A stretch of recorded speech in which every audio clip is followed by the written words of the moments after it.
my stream. Hey, folks! Welcome back to D&D Out of the Abyss with me, Beanie, and my somewhat useful friends, Scarbeus, Laurie. Hello. You're muted right now, sir. Oh, well, everyone else heard it, apart from you four, which was probably the goal of me. Anyway, carry on. Watching Michael Beanie.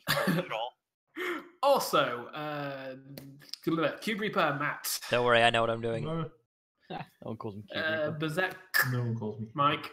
Hi, that's me. And actually, for next year, that's the one, Phil. Hi. See, I started going with Laurie's YouTube name, meant to go with Mike's, and so I thought I had to give you two at least a username. You know, there's a reason that I actually did the whole layout with putting people's names just above where their pictures are going to be. You might notice that might have helped you, Beanie. I also included your actual names, but I thought for your sake and Mike's sake, it's worth giving your YouTube name so that people can go over to your nice channels and check you out. I've actually uploaded 2 videos recently. It's weird. It's actually true. One of them is actually very good as well. The other one's Path of Exile, so it's a piece of shit. Nobody should watch it ever. Hey. Anyhow, D&D's. Hey now. That might include me, maybe. I don't know. It does, yeah. Phil crying of laughter was actually quite entertaining, I thought, so. That legit couldn't do anything. I may actually have to watch that then. The Gmod one is actually very funny though, legitimately. Anyway, this actual stream, last time in Out of the Abyss, pardon me, story was focused on Renlin and the adventures of the boat crew, who no longer had their boat after setting a harbour on a small island in search of food and water, and also a nice place to camp for the evening.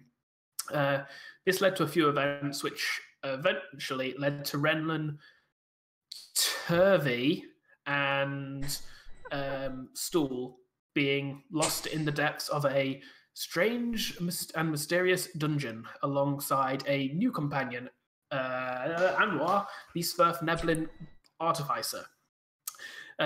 Within this dungeon, their crew managed to come across many different slime creatures, one of which happened to be a sentient gelatinous cube called Glabagool that actually seemed to help them and befriend them. More like Grabagool. More like Dimagoogan. He didn't grab any ghouls. No ghouls, yeah. Well, it was a dark elf. That's ghoulish enough. Wow.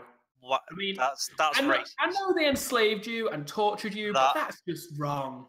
That's not okay. That is actually racist. Yeah, just not okay. Anyway, during this time, there was also a situation where Renlin got himself into a very unfortunate situation, basically sandwiched between 2 black puddings. Fortunately, he was able to get behind a door, which seemed to have some ancient enchantment on it that kept the black puddings at bay and sent them scarpering back into their pits. It did eventually. Anwar did actually see this when he went over. He saw the door had some sort of enchantment on it that was fading. I know he saw scratched stuff on it. I didn't realize it was an enchantment though. He saw scratched stuff. I did actually say this that he could see the fading glow of an enchantment as he approached. Couldn't make out what the enchantment was because the rooms and stuff that were actually hey Gabriel, how's it going? Have been so eroded by the various slimes in the place. When you started, you haven't missed anything. You can't really see them except for when they're glowing. And just recapping what happened last week. He didn't know it was. However, Anwar entered the room with Renlin, and between them they managed to pick at and find a few treasures within a strange fountain. However, this seemed to be all that came of the temple, as shortly after they managed to find a way out by destroying the roof of a slowly flooding room, and then swimming upwards, looking above them into a room or a cavern filled with webbing, it would seem. And that's where we left off. So we're going to move over to the other team. And just as notice, we're actually at a point now where things like people should have plenty to do. So I'm going to wrest back control of my NPCs because, God, you don't know how much it hurt me to give you guys my shiny NPCs. They're mine. Give them back. Stop doing my stuff. You lied to me, Beanie. You said we weren't going to be Dwarf Lady today. I did. You're not going to be Dwarf Lady because I've just said, I literally just did a bit about stealing them. I'm just going to mute. I think I have just misunderstood what you said then. Ugh. I have a battle of wits with my sword. It wins. Oh. Speaking of Yeah. which, Speaking of your sword, Witches! it has been about 3 or 4 hours since the latest escapade within the. Actually, no, saying that, we never really did anything after. So it has been about 10 minutes. You guys have moved away from the temple in which you Oh, found did the you sword. see what we were doing last week, The Gabu? tunnels So and if you caverns are didn't- still artificial, it would seem. And for the most part, it seems quiet. Renlin, however, you have this new companion in your head. It's a very schizophrenic feeling. It seems that it had taken the being inside this blade a while just to calm down after being rescued. You originally grabbed her in the fit of battle, and I believe slayed the ghostly creature with it. Since then, it seems to have basically been in a bit of a stressed and very anxious state. However, as 10 minutes have passed and it's starting to come to grips with what has happened, you hear the voice in your head, very much like the voice of a young female child, as it says, "Who are you?" All right. How do I play Kamar again? It's been a while. He's a Yeah, dick. it's been a while. chaotic, remember it's- stupid. Yes, that. Actually, No, love. I am the best. Oh, you need to catch up what happened last week, by the way, Gabu. Right. So the sword is I asking. nearly died. Where am I? I nearly got No, killed no, by it's black asking, who are you? puddings. Oh, who am I? So, yeah. You need to check out what happened last week. I am the holy paladin of one of the great knights of Pelor. Is that my character? You Yes, don't you sound are. too. Pelor, yes. Yes, it's Pelor. Pelor. I say it with far more confidence than that. I'm just Are you shouting s- directly at this sword right now, like Okay, cool. holding it up to my So- face, shouting at its hilt. So, Cobalt, and for what it's worth, Matt, I will take control of Flint at this point as well, since Yep. you've now got Anwar. Yep, Just to that's make things absolutely easy, fine. he is now NPCified. Anwar, sorry, Cobalt, you have just seen Kamar. Kamar. Sorry, getting names mixed up tonight. You've just seen Kamar suddenly start shouting at his sword. Completely unabashedly as well. Like At this, both Flint and Eldith, Yes. Eldith, Yes. have stopped and kind of they're a bit taken aback from this. huh? Are you okay, friend? Would you like me to examine you? I mostly Wait, shrug it were you- off. Were you perhaps hit in the head during the fight? So okay, in a previous episode, whatever session, we discerned that they can't hear this voice, can they? Like this has actually been No. established. Yes, Just you.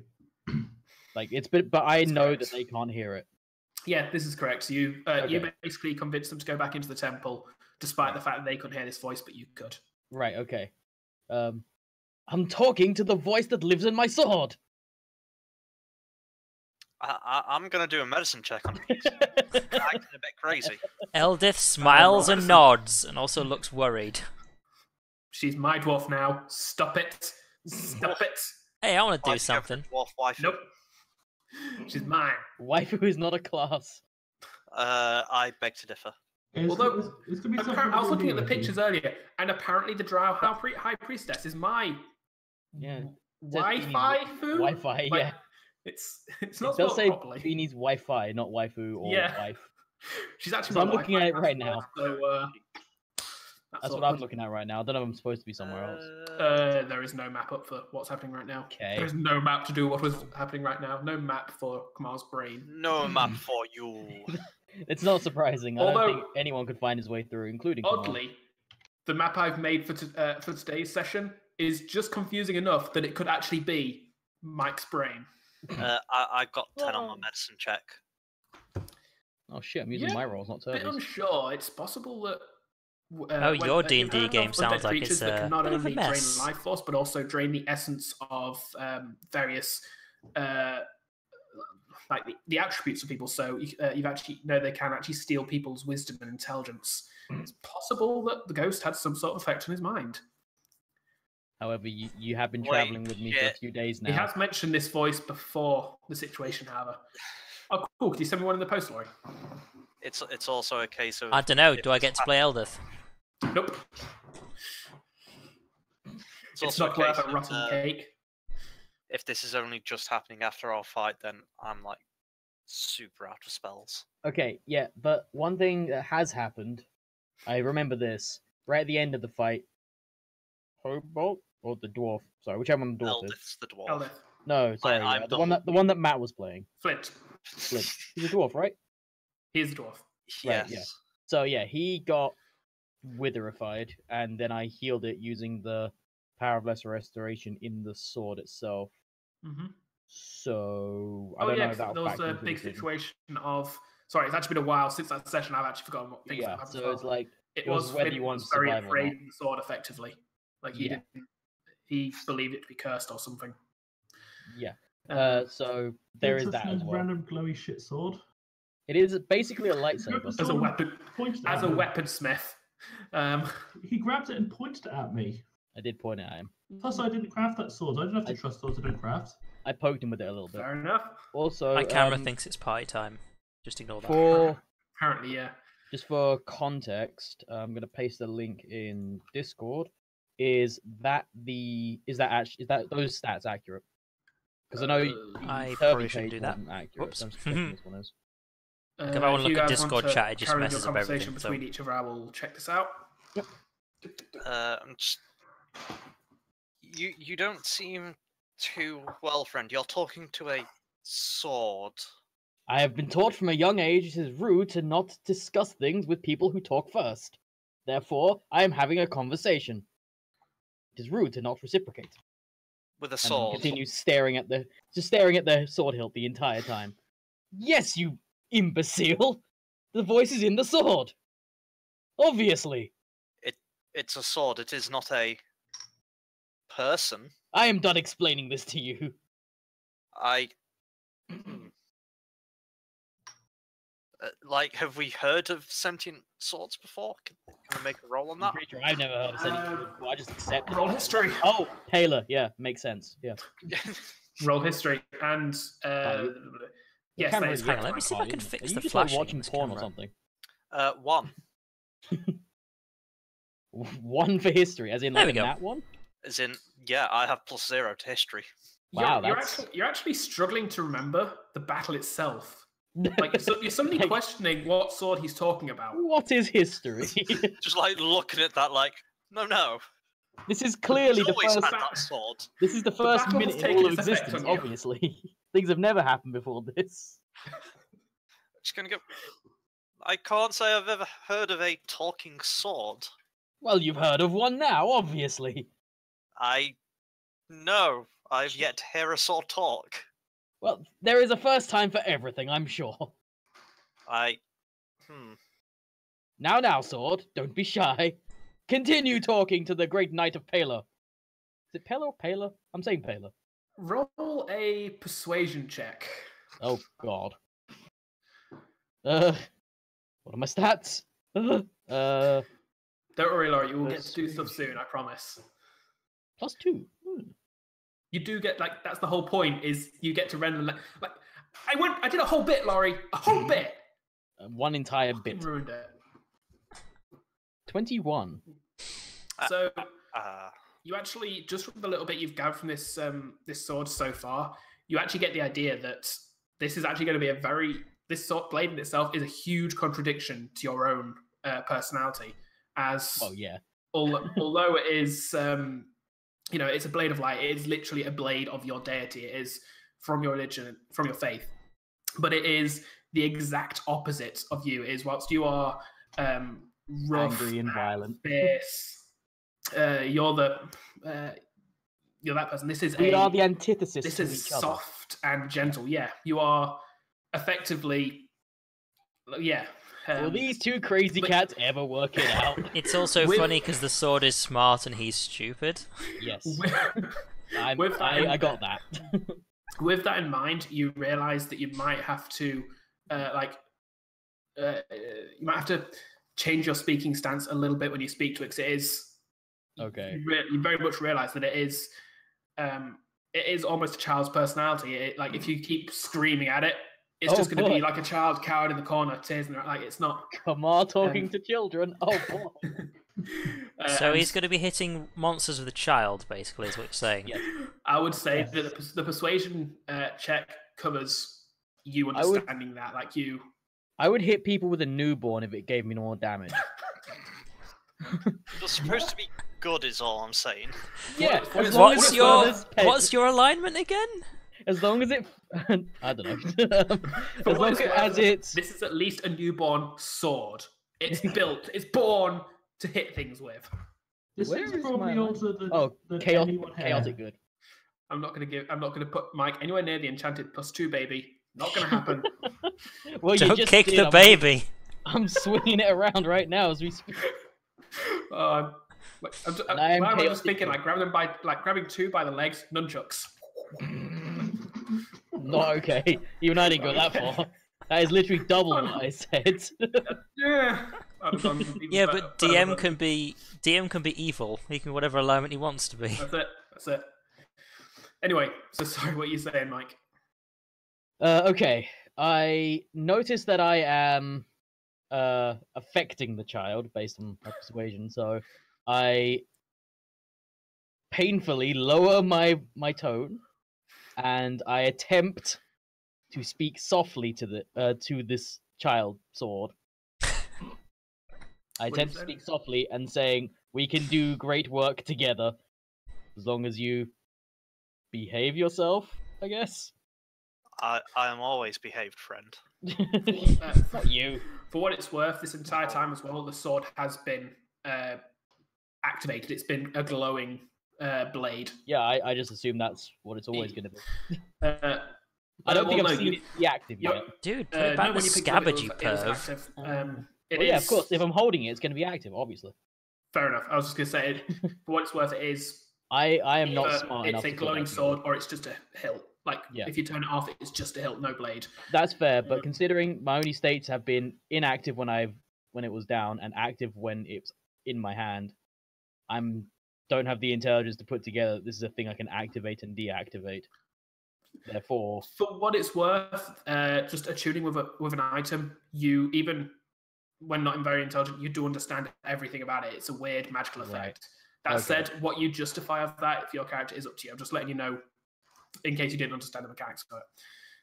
Okay, well, in that case, sensing that I am having a negative effect on our current relationship, and it would be a good idea for us to work together for the greater glory of Pella, of course, I tell the sword to rest now. Our time will come, and then I sheath the sword.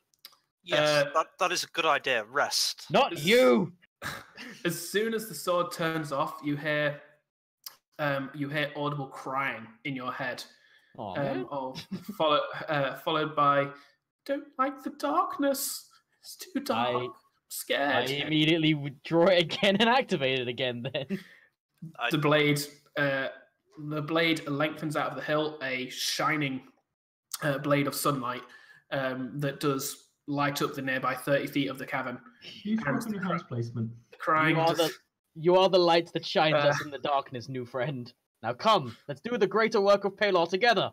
Onwards, friends! And start marching down the. I'm just going to kind of turn to Flint, and the other thing he knows I've got light on my shield, right? I actually didn't realize you had light. Actually, bearing in mind that light lasts 10 minutes, it would have gone off after the battle, but there'd have already been a light source. So would you have thought about it? Like, the room was already alight. You might not have even noticed it go off. So for convenience's sake, I'm going to say you did notice it had turned off, and the room had gone dark. If you want to light now, you can do. Yeah. All right, so you got two light sources then, basically. Woo! But yeah, just because, for continuity's sake. I march off into the no longer darkness. We Flint, should rest, friend. I'm marching. Flint Split just the party kinda, again! Yay! Flint kind of pats you on the shoulder and says, "I don't think he's stopping to rest." And moves past you towards him. Eldif just she kind of shakes her head and says, "Do you really think he was talking to the sword?" Like, I can't say I know of a talking sword, but there are those who would question my existence. From off in the distance, do I hear that? very true. Sorry. Do I hear that? I will roll perception. She would have taken effort to be a bit quieter. Would you have whispered back to her if she'd have whispered to you? Hey, director's cut. I wouldn't have shouted by What was your name before? Maybe lowered my voice a bit, but I wouldn't go as far as whispering, perhaps. In that case, I'll say that's enough. That you can kind of hear them talking back there, come on, but you can't make out what they're saying. No, okay, never mind then. In which case, are you just going to walk after them then? Yeah, I'll just kind of shrug and walk. I am not running, I am marching. Is it just the three of them? 4. Who's the fourth? Flint, Eldif, Cobalt. Come on. 2 dwarfs, the Warforged, and the Paladin. And the sword, so technically there's 5 of them now. Sentience counts. Wait, how smart are you guys? I like how it's race, class. Does anybody have more than 12 intelligence? Because this sword might be the smartest thing on the team. I think Eldith has more. I'd be surprised if she didn't. I actually don't have a card on me. I only have standard 10 with Renlund. The current group, I think the sword might have the highest intelligence of the current group. And will definitely have more because it's his prime stat. Anyway. Yeah. So, the next few hours, or several hours, pass fairly easily as you carry on travelling it. Within the first hour, you actually pass from the artificial corridors back into the cavernous terrain, and you start to find yourself going on a slope downwards as this tunnel starts to interconnect with tunnel after tunnel after tunnel, making a very maze-like area of this part of the Underdark.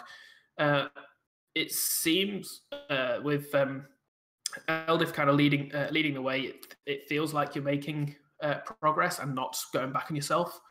It's because of my leadership, obviously. Eventually, you do rest for the night, set up camp, set up your watches. Yeah. However, something does arise during this evening, again, to do with Kamar, I'm afraid. Yeah. As you realise that you either have as you kind of go to put stuff down, get settled for bed, you realise that if you put down the hill, then it'll turn, it'll basically deactivate Dawnbringer. She needs to be in contact with you to be activated, if that makes sense. Basically, you need to touch it to turn her on. Damn right. Not okay, man. Not okay. Actually, yeah. You're the one with the sword, Mike, not me. Where's Papido when we need him? Actually, nobody needs Papido. Let's not go that far. You're the one that started it. I am in a really weird mood tonight. Yes, you are. What? I don't want to know what kind of mood you're in, Sean. A pedo-y mood, apparently. I'm in the kind of mood where I make these really bad, tasteless jokes. Isn't that all the time? I mean, personally, I don't want to know how they taste. But... Never mind them. I'm basically just a dick normally. That works for me. So, anyway, so what's your kind of plan of action? Are we building a campfire or some such? We've never done such before because where are you getting the wood from? For what it's worth, you can actually... Well, put it this way, they're going to be on sale again at Christmas. In fact, there's fungal varieties you didn't hear this from me, act as wood, basically. There's large mushrooms that actually have bark that can be used Halloween as firewood. sale. And there's a sale in November, how do you intend and to then there's the Christmas Steam sales. So you've got 3 sales before New Year's. You also realise, and you discovered this during your travels, that light, especially in the darkness of the Underdark, is more likely to bring trouble. You leave a fire blazing for several hours, it's likely to attract attention. So is this not a thing we normally do, is my main question? No, we've never really set up a campfire. In that case, okay. So we're sitting down to rest. I attempt to comfort Sword if she starts complaining about the darkness. So you're actually kind of putting her down. Well, I can't exactly deactivate. hold onto the sword while I'm asleep. Fair enough. I'm So- just getting my facts straight. Not a lot I can do about it. Roll me a persuasion check. Oh boy. I feel like you should get this friend That's to what just be a personality. Wow. 22. You. I mean, she's obviously I'm going to get on with her because, you know, Pella and stuff. Yeah. No. Apparently so. We have a lot to talk about. You put Don't it you like down. murdering? I'm a sword, not a murderer. Same thing. Tool's not the murderer. You put her down, and she does start to whimper. However, you do manage to comfort her, and You guys see an eruption of this strange, sensitive side also suddenly coming out. I'm not sensitive to people, but for the tools of my trade, I give great care. It is a surprisingly fatherly attitude that Kamar takes on towards his sword. I like the idea that you can be a parent with persuasion checks. I'm just gonna kind of lead. I mean, it covers this part of the parenthood. I'm not saying it covers the whole part. Sorry, what you saying, Phil? I was gonna say I'll just lean to like Eldith and Flint and just quietly say, maybe that hit on his head did good. He seems less angry now. I hear you whispering. It is insane. Flint whispers back, maybe we should just destroy the sword. Just saying. Do I hear that? Do I I hear that? I would say that Flint would be like lowering his voice, but he's a fairly gruff guy. You would hear bits. Yeah, you heard that. Did you threaten Kamar's Bay? Did you forget my newfound child, whom I love like a child? No, He says that, like not me. he's conspiring to kill your newborn child. I was gonna say that's not forgetting it, obviously. So I actually heard in no uncertain terms that he is conspiring to kill the sword or destroy the sword. You heard him suggest it, yes. Okay, I noticeably stand up. Mhm. I leave the sword sheathed, maybe sheathed, I don't know, or whatever the equivalent of sheathed is. I pull out my flail. I walk up to them, stand over them, and say, "What did you say, peasant?" I just kind of look at both of them and say, there's no peasants here. Eldith says, "Now, don't start fighting between ourselves. There's no point getting all up in a tiffy. We need to find the rest of our allies and get out of here." Wait, hang on a second. Is she Irish now? Because I thought she was Scottish before. I No, cannot do accents. she You was know Irish. this. I'm pretty sure that's the same accent she used I was before. going to say, I feel like it No, was. I feel like this is Jim Jar's accent I'm doing, isn't it? The Irish one. But its first Jim- name was I don't know. Irish. It's been too long. Just fuck it. I'm just doing a voice. It's been too long, I'm not a professional voice actor, guys. I'm not a professional DM. Yeah. Honey. Let's just get on with the story. And Flint, he doesn't do anything aggressive, but he doesn't flinch or back down from your stance. I'm straight up trying to intimidate him right now. Oh, if you want to roll intimidation, Yeah, then like straight up intimidation. roll intimidation. How does one roll intimidation? Where's the little dice muffle bag? I should really know where this is. Okay, there it is, charisma. Right. That thing you do. Oh, he rolled a 3 in his saving throw. So, okay, well, I'm rolling at a +4. Also, I hope you guys are enjoying my master plan to get rid of the player character that no player is currently playing. Just No. just throwing it out there. 11. Great. If your plan is to have them murder each other, then My plan is always to have you murder each other. It makes my job as a DM easier. good. Less players, you know? Well, he does. Flint does kind of back down a little. And he says, "Fine, fine. Have your sword. Just stop making so much noise of it. It's freaking me out."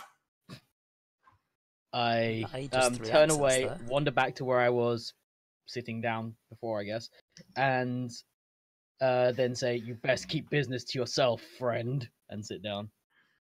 You hear him say, "Bah," and he gets up and goes to his bedroll, leaving whoever. I'm just going to assume you guys have basically set up your watches for the night. We don't need to do that every night, otherwise it drags on. I mean, I guess it depends. It's more a case of who's doing what watch and what order, because you need to roll so who sees the ambush coming. Well, for the sake of convenience, especially when there's not going to be an encounter during the night, I'm gonna just zoom past it to make it efficient. Okay.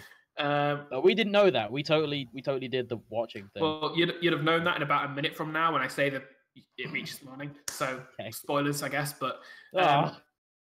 you do Kamar throughout the night. Although you do manage to kind of calm Dawnbringer, throughout the night you are basically sleeping to the sound of a very gentle whimper. Like it's like she is trying to be brave, but she does very much. It's not so much a fear as a full-on phobia of the dark. It would seem like this is very much a thing of light.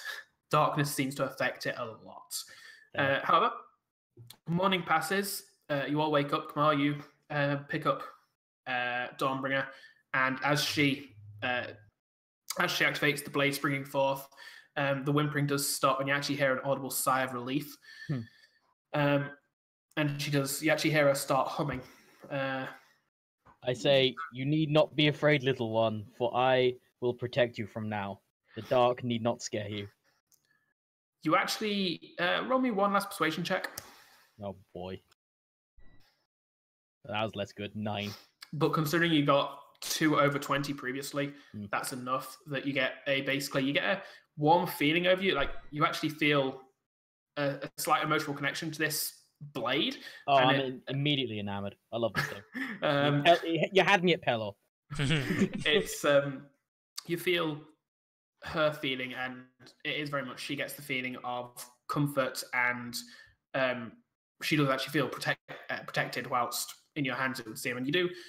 She does basically spend the time whilst you're traveling humming like old hymns and songs of your faith. I join in. If I know them, I join in. Okay. Oh, can I do a performance check? See if I'm off key. It'd be great. Yeah, go for it. Fantastic. Because I cannot do this. Is this you're trying to be off key? Actually, no, I can. No, I'm not trying to. Just if I roll badly, then I am. If I roll well, then I'm fine. That one? Ow. Not No bad. charisma checks tonight.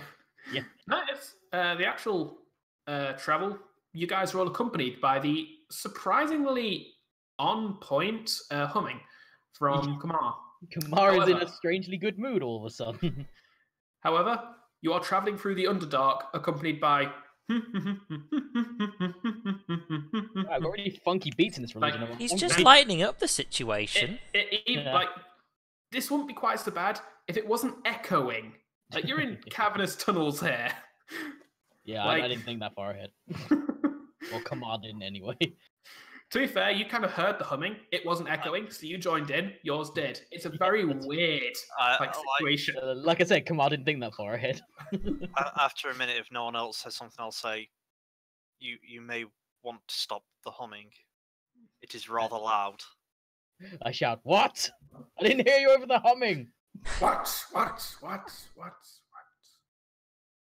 Demagogue. Put a finger up to my mouth, just like... Oh my. At which point, you all, and you've been traveling for maybe an hour from, like less than an hour from your camp here. Like this is very early on that Kamar started humming, so it's actually probably been about 20 minutes. When you kind of, as soon as this happens, you hear a voice from the distance say, "What? Who's there?" Oh, he's allowed to talk. Hello, show yourself. I mean, I'm coming. Don't worry, I'm coming your way. We've got the light sources to be fair. Hello. You do, but what are you buying? Light sources from a distance, you can't really make out people. You just see the lights. I know, it's more just I'm pointing well, out. in that case, they could probably quite clearly see where we are. Well, what I am going to do then is... Although these tunnels are very bendy, so light sources are actually fairly sheltered. So I know what this thing can do because I've attuned to it, right? Yes. In that case, I'm going to do the last ability on it, which is I'm going to increase the light radius to its maximum size. So I can increase or decrease in 5-foot increments up to a minimum of 10 feet for each, maximum of 30 feet for each, I guess. Yep, so you can basically go up to 45 feet and 45 feet, so 90 feet max, 45 of which is shadowy as opposed to bright light. Okay, 90 feet of light, that's pretty bright. So yeah, as soon as someone says, "Who is that?" I go, "Who goes there?" and shine the light as bright as I can. The light shines out, and it does glow out as far as this corridor. But as I said to Phil just now, the corridors are fairly bendy. Well, I didn't think that far ahead. Rock wall and Damn, I didn't plan for corners. Again, though, you do hear, "Don't worry, I'm coming to you. I've got this." And you hear stumbling and a bang as somebody falls over, gets up, carries on. It seems like they're actually running now. See, they're getting closer around the corner ahead of you. Maybe they're coming to attack you. I've got my shield out. I mean, yeah, I've got my shield. I always march with my shield and now shiny lightsaber sword. I know, I'm just clarifying. Yeah, just because of the light and stuff. Yeah. Around the corner comes a very strange sight. You see before you what at first looks like a dwarf, a very red-haired dwarf, deep beard, hair kind of long, kind of pulled back into a braided ponytail behind his head, with very ashen grey skin, and then you kind of see the hair. It's got patches of grey, and then you notice it's actually like it's been dyed red with something very recently, and it doesn't look like it's still wet. It's not a proper dye. It's like clumped in there. By any chance, are we talking red as in red hair or red as in blood red? As in blood red, in fact. So when you say blood red, do you mean like covered in blood, or do you mean like just red hair? Just the hair. And you do notice he is wearing a black, black steel set of half plate armor, all of which is kind of splattered with blood as well. However, the beard and hair actually look like somebody has gone out of their way to rub the blood into it, like to actually try and coat the hair. This isn't splatters of it. This is like they're trying using blood as hair gel. And he rounds the corner, sees you all, and says, "Oh, hello." I shout again. Who goes there? While pointing my blade in a general that way direction. I am Grimgar, the dwarf of the above world. Yes. At which point I'm really racist. You hear Eldif say behind you. Yes, you are. Kill it with fire. Wow. Okay. Does he actually look like a surface dwarf rather than a Dwargar or anything like that? The only thing that might make him look like a surface dwarf is the fact that his beard was red on first sight. Like, upon actually spending more than a second looking at him, he is very, very obviously a Dwargar.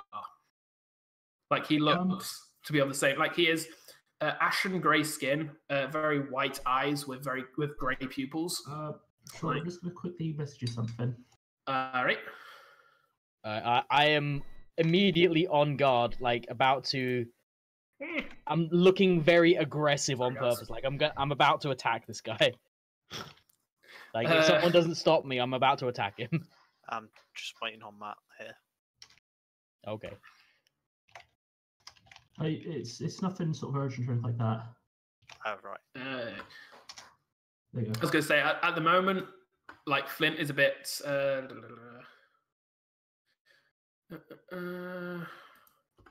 is a very good point, Matt. Yeah, I just thought I didn't want to mention it in case you decided to change stuff. It doesn't. Oh no, yeah, you are right. Actually, no, that's fair. Yeah, no, I just thought because it's not come up yet. I thought I'd mention in case you've changed anything about it or just. Am I supposed to be reading something? Or was that a private message? No, that was a private. That was a very good point that Matt just had. It's cool. As he comes around the corner, he does actually, and he just suddenly kind of holds his hand up to kind of shy away from a light, almost as if he's just realised the light's there, and he says, "That's a very bright sword you have there, friend. Do you mind turning it down a little?" At which point, Kamar rushes forward, blade in hand. Yeah. I'll just kind of say, if you're a surface dwarf, why does the light bother you? Surely you need it to see. At which point, roll your attack, Kamar. I mean, like if you were outright attacking, there wouldn't be much time for talking, unfortunately. More like charging ahead, like with the intention of looking like I'm attacking.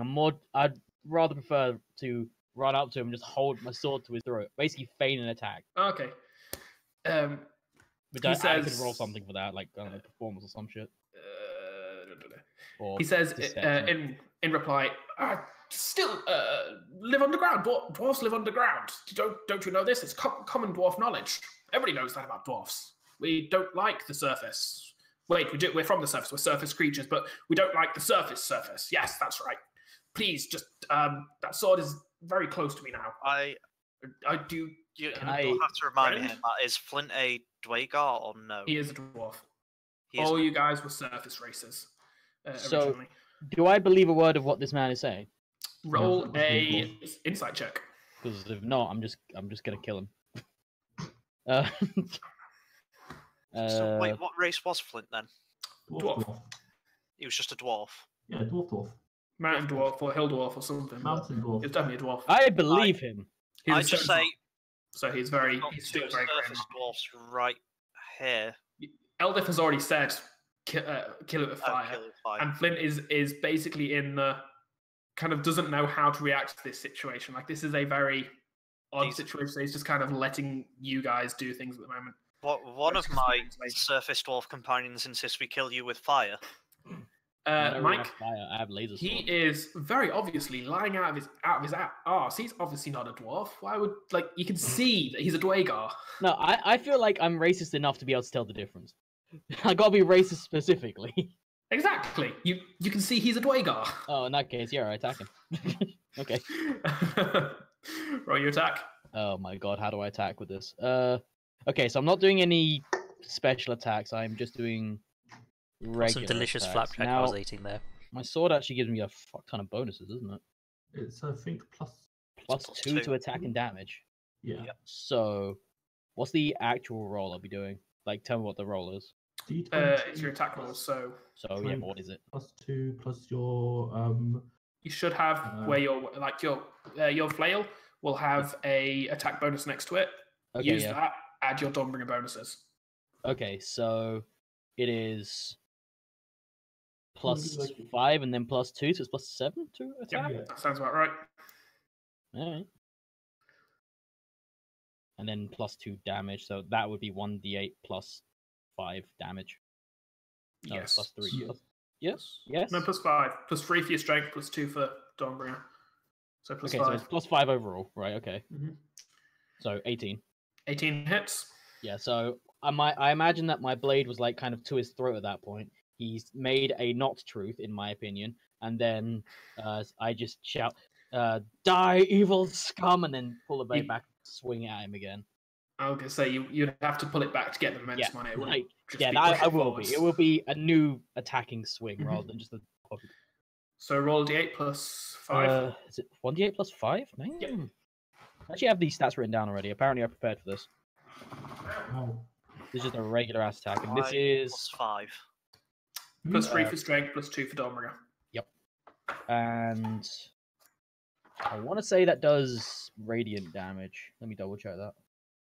So Deals an extra 1d8 radiant damage against fiends and undead. It's so Yeah, much he's not nice a when fiend. people write the shit down I'm like just throwing it now out on their there. sheet, Mike, what's your strength? rather than having to look it all up It's every quite time they high. do combat. 17. 16. Yes, it's plus 3 bonus. So surely you should have been rolling like plus 8 on your attack. No, On the Why? 2 Two for- hits. 2 for proficiency, 3 for strength, 2 for Dawnbringer. 7. Yeah. 7, sorry, not So 8. plus 7. Okay, so yeah, add it's 2 just to 'cause that you roll got then. Plus 5, yeah. So that's actually a You 20. get your plus 2 from So Dawnbringer, from Dawnbringer as well. so Dawnbringer is actually a plus 7 to hit. Yeah. So Yes. Hell. you bring Dawnbringer down, and she even seems to work with you, guiding herself as she as you move her towards the Dwagar's armpit, an opening in his armor, and catch him quite nastily. He does let out a shriek of pain, and then everybody rolls initiative. So, Okay. Apart from me. and Matt, he is also not here. Yeah. Don't worry, you will do things this session. Just need to be patient. Where is mine? Yeah, because our team is That's fine, basically don't split in worry. half. Like half of our team were role playing the NPCs. There. Like my if God. our characters aren't Well, I'm here. glad I got Like to attack last first, last so I week can was attack again for a mainly while. well, it was mainly me. Oh, you got But to 4. show you, Oh, yeah. things Gabe actually missed last week. Well, Do would you catch get up five? on it though. is There is there a any way of lot to making catch this up on. 15? I'm bigger. Oh, it's yours. But All right. oh, he's actually first missed it. We person actually to go explored the is entirety of this Flint, temple here. Who's just still kind of in So, a I not can't- I sure what can't, to like, do kind of, reveal it because kind of that's a although DM he is thing, but- pulling out his weapon and getting himself ready. Cobalt, you've just seen him start the combat. I'll kind of rush forward and try and get in between the two of them. They are in melee, so you would have to actively move one of them to get between them. All right. I'll move the dwarf, the Dwagar, So you're basically going to move them. because push them I back. feel he's less likely to hit me. I will say roll athletics.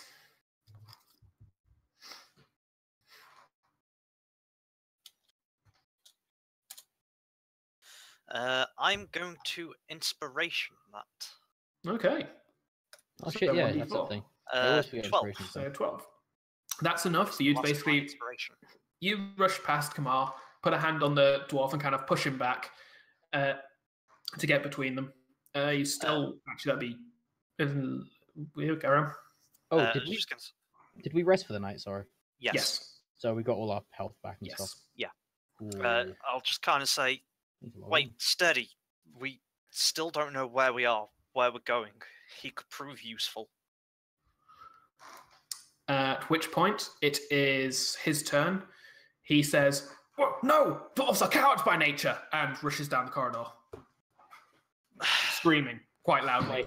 Wait, Attack did of he leave my opportunity? aggro range?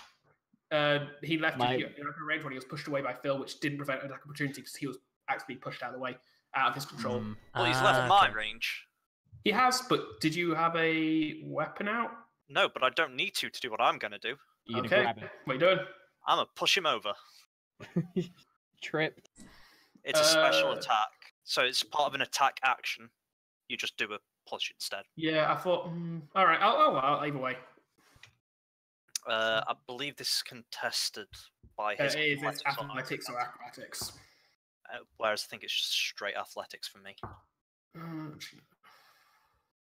Which, haha, 21. In which case, you all hear. He's not getting no, away. dwarfs are cowards by. As he falls flat, face first onto the floor. Ow! I And say, he starts to try and crawl away.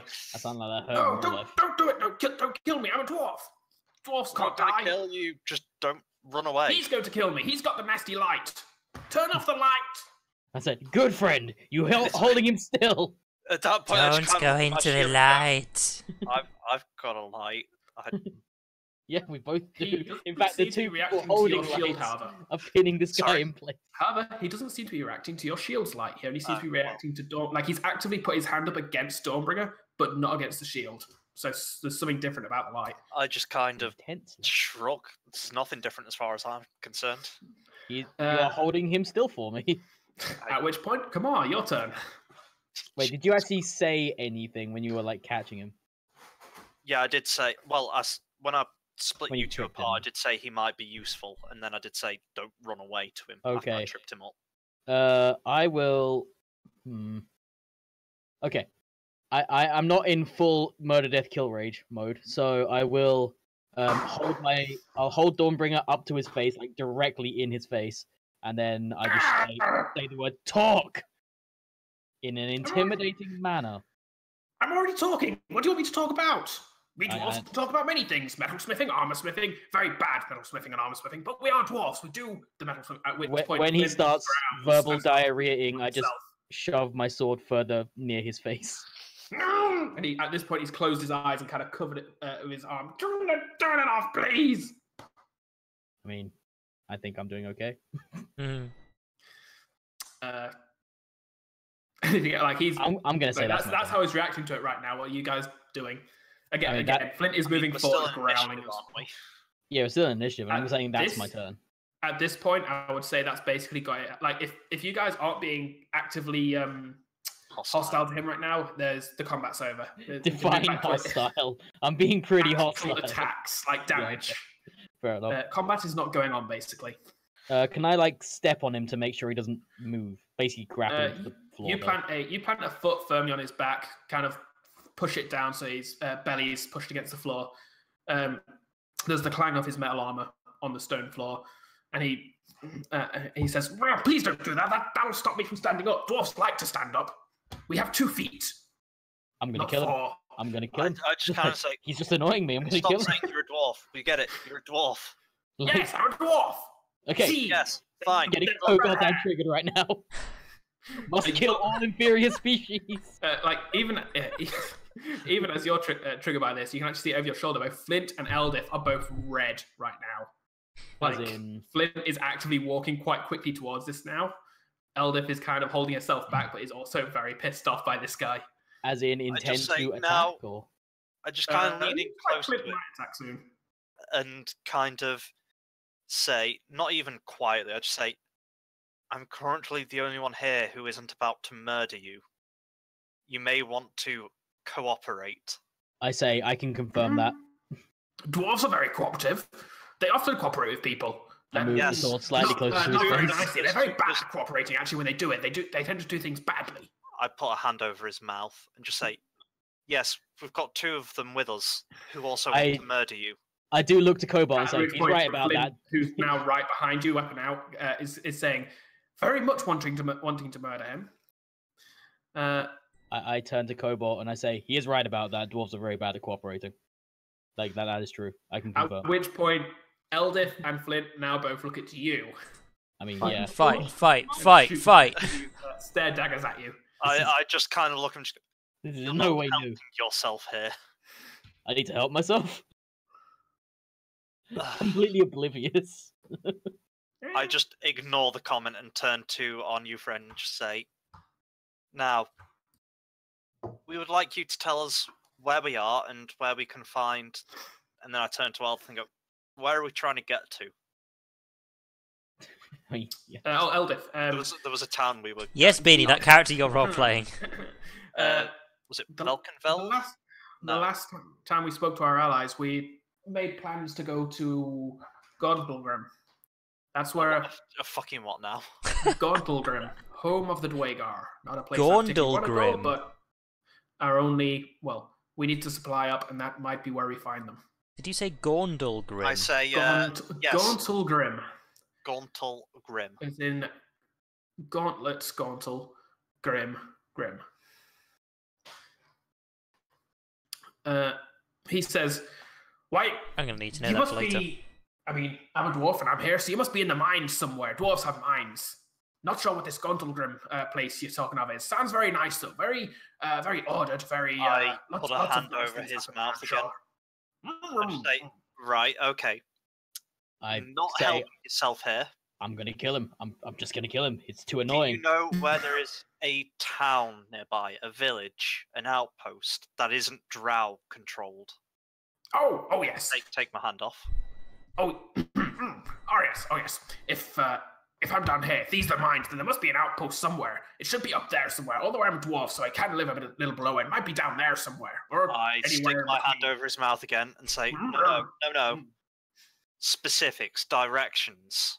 Get on with it, Mike. In general, there is probably an outpost. I need to know where it is. And take my hand off. Unfortunately, my head's a little fuzzy right now. I'm not fully sure where. I'd do a medicine check on him. Roll medicine. He sounds a Is little that because there's only one way this guy could be like this, and it's because he's on drugs? Well, he's saying his head's a bit fuzzy, so gonna check to make sure he's all right. If he's just got a banged head, sure. Is this a medicine from you as well, Mike?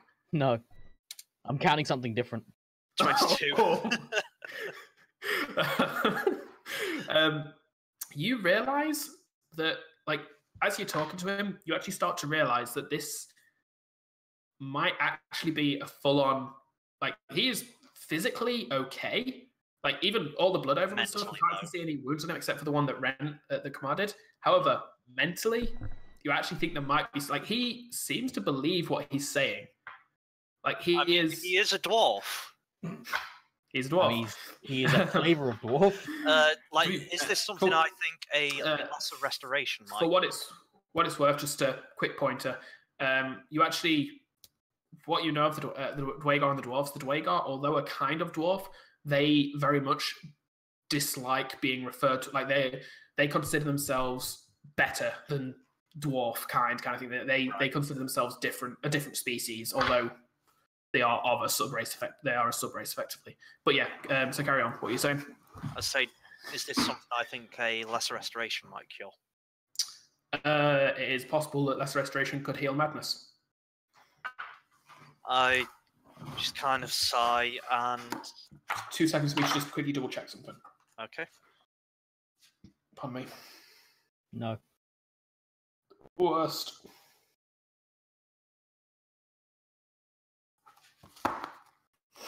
I'm surprised this guy isn't dead yet. Carry on. Yes, I was right. You think that would heal it? Okay. I just kind of say to my friends, he appears to be afflicted with a madness. I am going to attempt to cure it. And So will I. restoration it. Very soon. All right. You Keep swinging. You put your hand on his back. I will say this is going to be a wisdom check for reasons. A wisdom check or a medicine check? Or... Oh, Wisdom God. check with proficiency. So, basically medicine check. Please don't tell me my stream has died. Man, I wish I had... But for what it's worth, more for the lore of things than the mechanics, this is you focusing on the spell. Aha! It's Not you- 20 for a 24. At 20. So yeah, as you cast the restoration, you actually feel there is something magical, very dark-natured Come about on. this. This isn't just a natural mental health issue. This is something actual. You guys this let is- me know if my there's stream some is outside died. force affecting him. As the badness fades, you see Still here? he Okay, kind of cool. stops for a second, I was gonna still say, 'cause it's covering died on my end. his eyes. Like there's a moment of realization. You hear, what the hell? And then, as suddenly he just expands, suddenly becoming 3 times his size, I just say, that's how you thank the ones that heal you. and that's I- combat. Stab the shit out of him. This Okay, is just waiting for initiatives. the Aw, man. +1. where my But I didn't stream get is down at. to 0. Waiting for the zoom out and zoom back in again. Cobalt, come on, Fence. I just need to make sure it's all working. For what it's worth, Work. Beanie, because Yeah, there we I go. have been Okay, yeah. afflicted with madness. The delay on the stream prior, has increased, but the stream is Is still that a going, so that's good. darkness I recognise? I was gonna say, 'cause it literally just dropped No, out on my end. the madness that you recognised was actually through fear. It was a natural thing brought on by a incredibly terrifying situation. Okay. Like, unfortunately, use that for him. Oh, God. To do so. Don't you die on me. Sorry, give me 2 seconds. What do you get for Mike? You got 12, and Phil, you got Yeah, 20. First to react is Cobalt, as suddenly the enlarged person spell has gone off on this Dwagar, and he's thrown it like Kamar. You've had to kind of back off. Your foot is like without doing gymnastics, you're not prepared for, especially in this armor. You can't keep your foot on his back. Are you saying I can't do a flip? He is still prone on the ground, but you'd be reaching his back like hands forward rather than foot forward. I say So this is why you should just murder people on sight. I say, hold on. We've just cured you of your madness. The least you could do is not attack and listen. You've cured me. Now I can concentrate on killing you. You just hear, you're in league with the damn elves. Do you see any I'll elves put here? up any of your tricks. Yeah, there aren't actually any elves here anymore. There was a drow. We at one point. escaped from the drow. We have no intention of helping them. I know of your magic self. I won't give you anything. I don't know how you got me here, but you won't get anything from me. I look at Cobalt, look at the guy, look back at Cobalt. And you did cure him, right? I kind of say he no longer refers to himself as a dwarf, though. Progress? At I'm which killing point, that. Is that cool? he spits on the ground here. You say that. Exhibit A. Also, I will say you can roll me insight checks on this. This guy is What weird my as hell. insight check? Oh my Oh. god, how do I insight? Wisdom. Wisdom. Oh, I actually have that. Neat. Which is a good I thing. have 'cause that. I just did not roll well at all. +2, you say?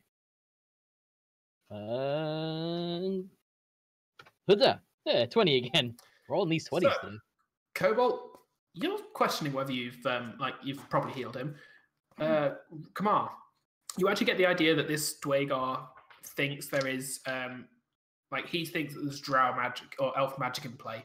Like he's referring to Cobalt as if he believes there's an illusion or something on him. Like you get the idea that he's throwing pieces into play that aren't here, but he's basing on some evidence that he actively believes in.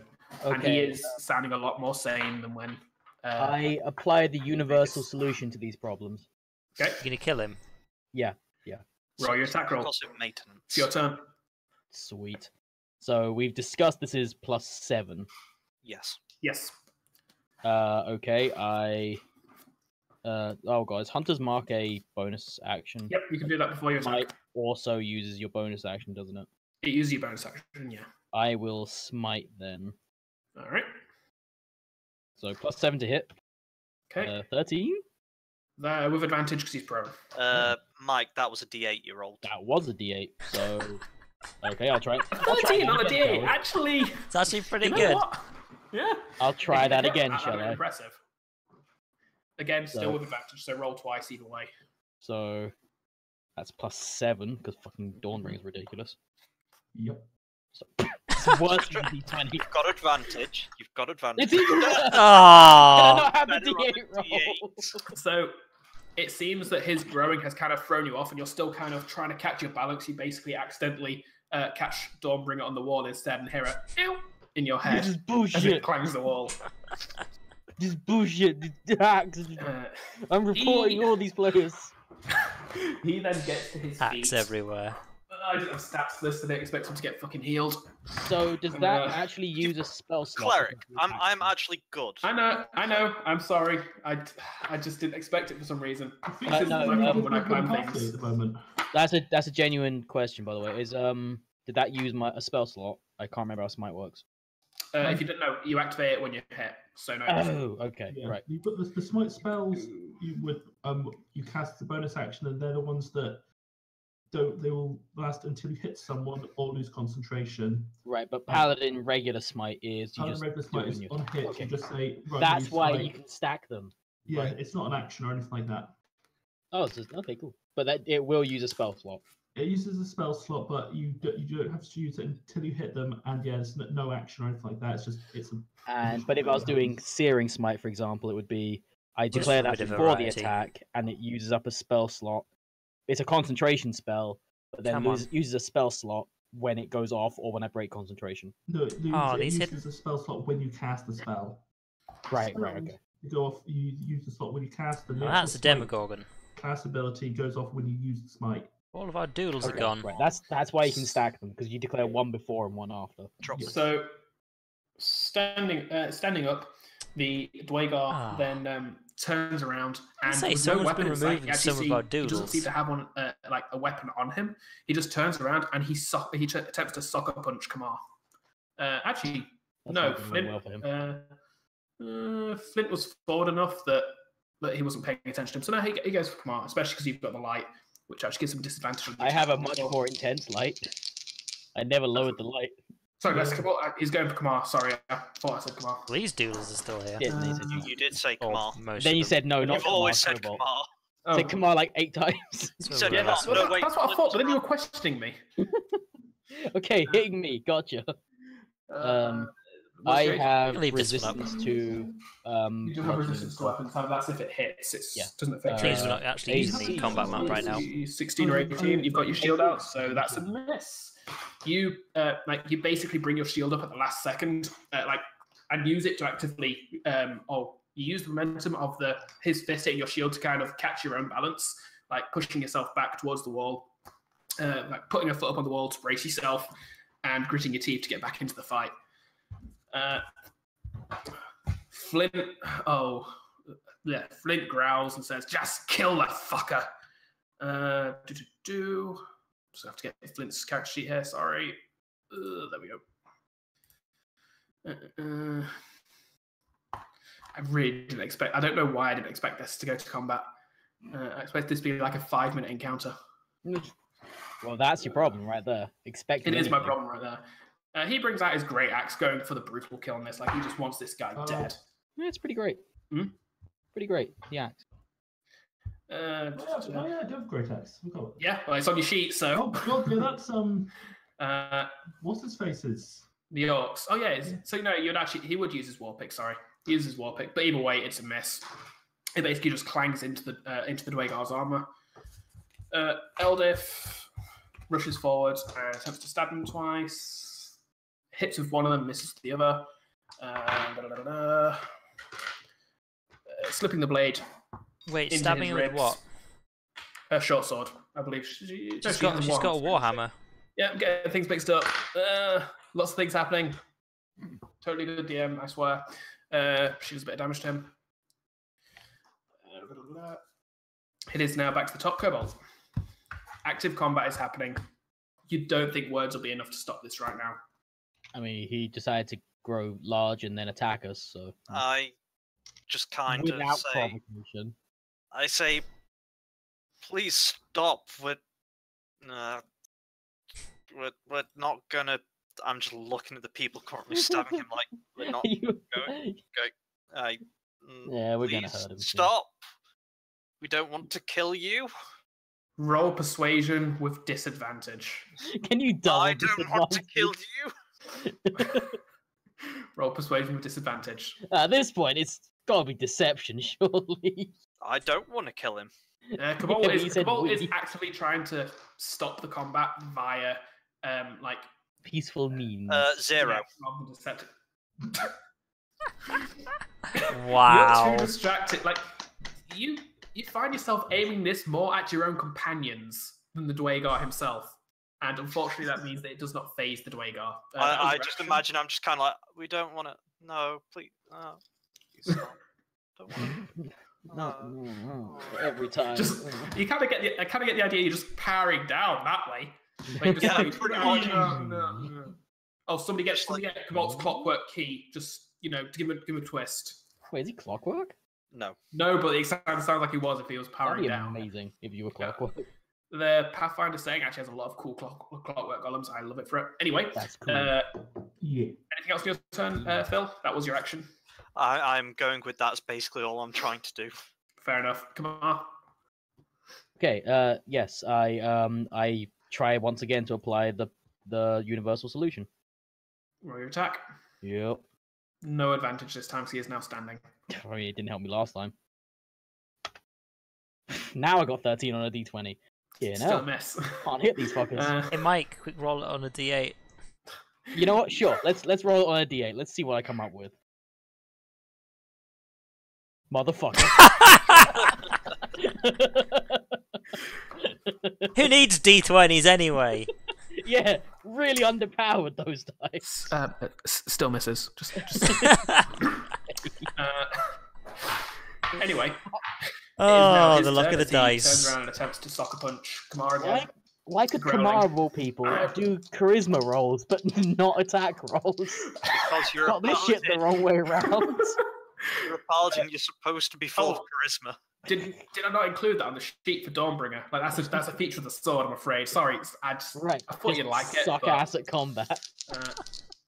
So he turns around and says, "I'm not falling for your damn tricks, elves," and attempts to punch you. That is on the floor.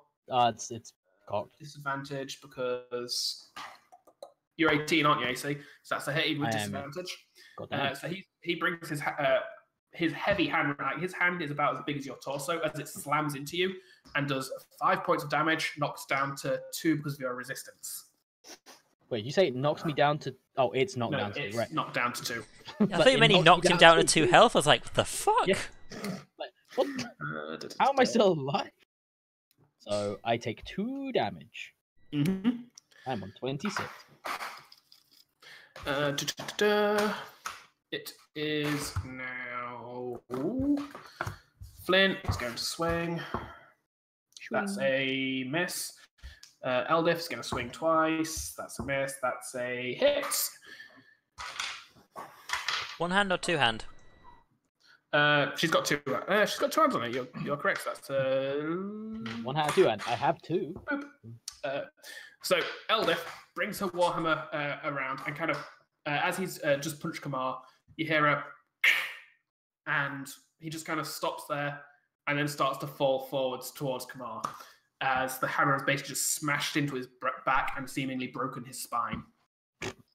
Well, He did. And Eldif says, enough of that. I step out of the way. Thing's dead. Oh, is it dead? She's just snapped its spine and it's kind of lying down. Well, it's actually currently moving towards you, but you're able to just kind of step aside as he falls face first into the wall and just kind of grinds down into a very awkwardly angled position. Okay, I point Dawnbringer at his face and then just say, yield. Oh, playing dead, are you? He disappears. Oh. Wait, what? Wait, Just this disappears. isn't Final Fantasy. They're not supposed to disintegrate. I just walk over and stick a hand where he was. You feel Wiggle. cold metal. He is still there. He is just invisible. I say, so he's... hello there, please. Please? No, I'm confused. Don't- I say, I feel the point has been proven that we could kill you if we wanted to. I mean, speak for yourself, but... Do you intend to help us now? That is unfortunate. Talking to a fucking He's car. currently face pressed against a wall. But he clearly just went... He's not really got speaking as an option. He clearly just went, indicating no. Yeah, that was what I was getting with, like, that is unfortunate you're not helping us. Like, It's like, alright, I guess I'll stab him again. are you actually going to stab him? I mean, I don't know he's there, so... You can hear him. I can hear him, yeah. You I'm can't actually hear him. talking to him. I'm Got a sticking hand with... on him. Have I ever heard of invisibility magics of any kind? Oh yeah, it is a Okay, very right, so it's a common magic. thing. Alright, then I just continue. I point in Dawnbringer and saying, you will help or you will die here. That wasn't an answer. Just... I mean, you might want to Maybe roll I'll- him over at least, so he can, like, you know, free up his jaw. I mean, I can't see him. He's invisible. I don't think that far ahead. So, I just say, do you intend to help us? once for yes, twice for no. Wow, okay. Sounds like he's revving a motorbike I or mean- something. I just kind of decide, like, I've tried to save you. Is there a I- D&D 5th edition of a coup de grace? Is there a version of that? At which Not really, point, Flint just steps forward with his war pick, swings it behind his head, and slams it down towards the area. Kamar, were you planning on basically doing the same as well? I say, hey! I was going to do that. As blood suddenly spurts No out kill as stealing. this corporeal form reappears in the middle. And Flint says, I did not like that guy. That's fair. At which point... I like you slightly more. He is... the Dwaygar is dead. It's a racist. I mean... What armor is he wearing? The Dwaygar was also insulting his race, like, quite a bit during that time. And the Dwaygar attacked you. Also, what were you saying, Phil? I was asking what armor was he wearing? He was wearing a half-plate armor, but it's Heavily dented. it's made for a dwarf, and it's not just dented; it now Fine, has it's a probably- hole in the back. Like it is I'm not basically entirely minus one sure. AC right now. I'm not 100% certain what armor I've got on, but I know it's better than half plate. Or at the very least, it is half plate. I feel like I'm wearing chainmail. You sure? Because half plate's like the second best armor. I'm pretty sure. Like half plate no, and full plate. half plate is 15 plus dex. Never mind. And whatever armor I'm on is 16 AC. I'm actually wearing full plate. Okay, let's change 2 that. seconds. Isn't it half plate, then breastplate, then full plate? Sorry, he was wearing plate now. He's wearing plate. Oh, Jesus. However, it is fairly like Small.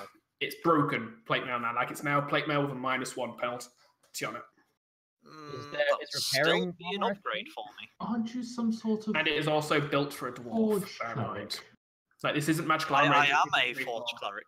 Could I, in fact, reforge it? You My forge could, yeah. Given a short long rest, is it for you for that? short rest, I think. Short rest. Given a short rest, you could reforge it. There you go. I take it then. I say there is no point in letting the dead Waste not, want not. waste. And you do notice as he has reformed, he's actually shrunk back down to normal size as well. Oh yeah, he got bigger. Meaning the armor is easier to take off him. It is covered in blood. And now he's dead, you can actually see he basically, where he came from, he seems to have left bloody tracks, like footprints, with blood splatters. Although you can't see any corpses where you are. I suspect in that direction is the elf. And with that, we will go to our break, and when we come back, we'll be joining the other half of the group Oh, wow. for Anwar and Rendon's There we go. adventure. So we'll be right back in a few minutes, guys. I had fun. Quick drink break. Yes. All right, quick break. Catch As you I say, later. I actually fully expected that to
to the game.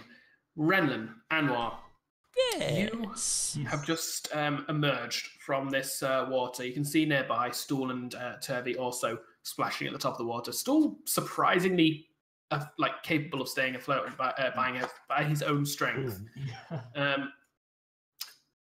You can see above you, like 30 feet above, there is a seemingly like cat's cradle of cobwebbing. All above you. The tunnel, the cavern itself is almost like a vertical tunnel. You can see there is basically a top, like a shelf about 25 feet up, about 5 feet under where the webbing starts. And it is from over that the water is coming. That is in one direction. All other kind of directions around you just seem to go vertically upwards as far as you can see. And obviously you're limited by your own dark vision sights as to how far you can see in those directions. So, is there any way I can actually go to get out of the water and step onto land? Nope. Currently it's almost like a well. Like you'd have to climb. The only real place you could actually get out and actively rest, per se, like without having to hold yourself onto the wall, would be that shelf about 25 feet up. And I can see this shelf, yeah? You can see that shelf from where you are, and as you're thinking this, there is suddenly a sploosh as nearby you see almost like an ice cube in the water just kind of pop up and just kind of bob, and like a second later you hear in your heads, "I am here." I was just about to go and fetch him. Glad you could make it. I guess you could say you're glad he could make it. Where are we going? Have I led you where you needed to go? Well, it's a start. think We need to try and get up to that ledge up there. Yes. I think that's the way on. And at this point, you actually start, like, now you've been about here for about 30 seconds, you actually start to notice that water that's pooling in, it's now starting to make the surface you're in rise ever so slightly. Like, it looks like it's already filled up, basically, that as much as it can below. That's actually good, because it means we don't have to climb 25 feet, we just need to wait. And it now seems like that waterfall is basically, it's acting like a lock, and it is just bringing you upwards. In case people have missed it, I will announce that to the party, and I'll say, right, we need to get closer to this wall, and as the water rises up, that's when we need to go and try and get out and head on. Whatever you say. Okay. And Topsy and Stool both nod. It takes about 10 minutes for the water to completely fill up, to the point where you can now you can basically just reach up an arm and pull yourself onto the ledge. Yeah, we'll do that. Yeah. Okay. You pull yourselves out, and you are now standing in a cavern that, with your dark vision, you can only really see the walls of the well that you were just in, and out into darkness in this room further. You can see the shelf you're on is currently covered with this running water that is going past you, like up to about a foot up your legs, down into the well behind you. All around you, above you, you can see, like, literally about, if you stuck your arms up, you would actually get your hands caught in the webbing that just seems to cover the sky of this cavern as far as you can see. Ahead of you, it seems to be just water. Like, you can see it's probably a lake where it's stone, but it does look like this is almost like a flat stalagmite within a lake itself. Like, you're on a small island, effectively, like maybe 20 feet in diameter, in the center of this lake.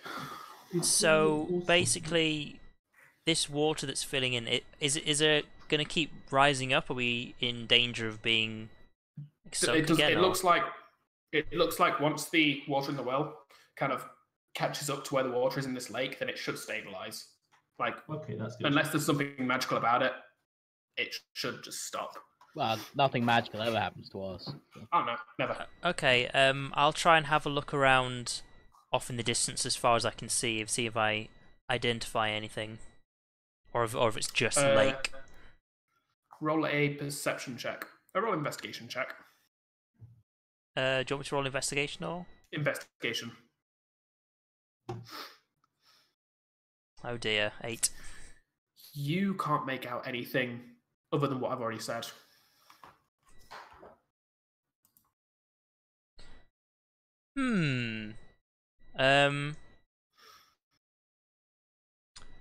I'm not sure what to do actually if I can't see anything. I'm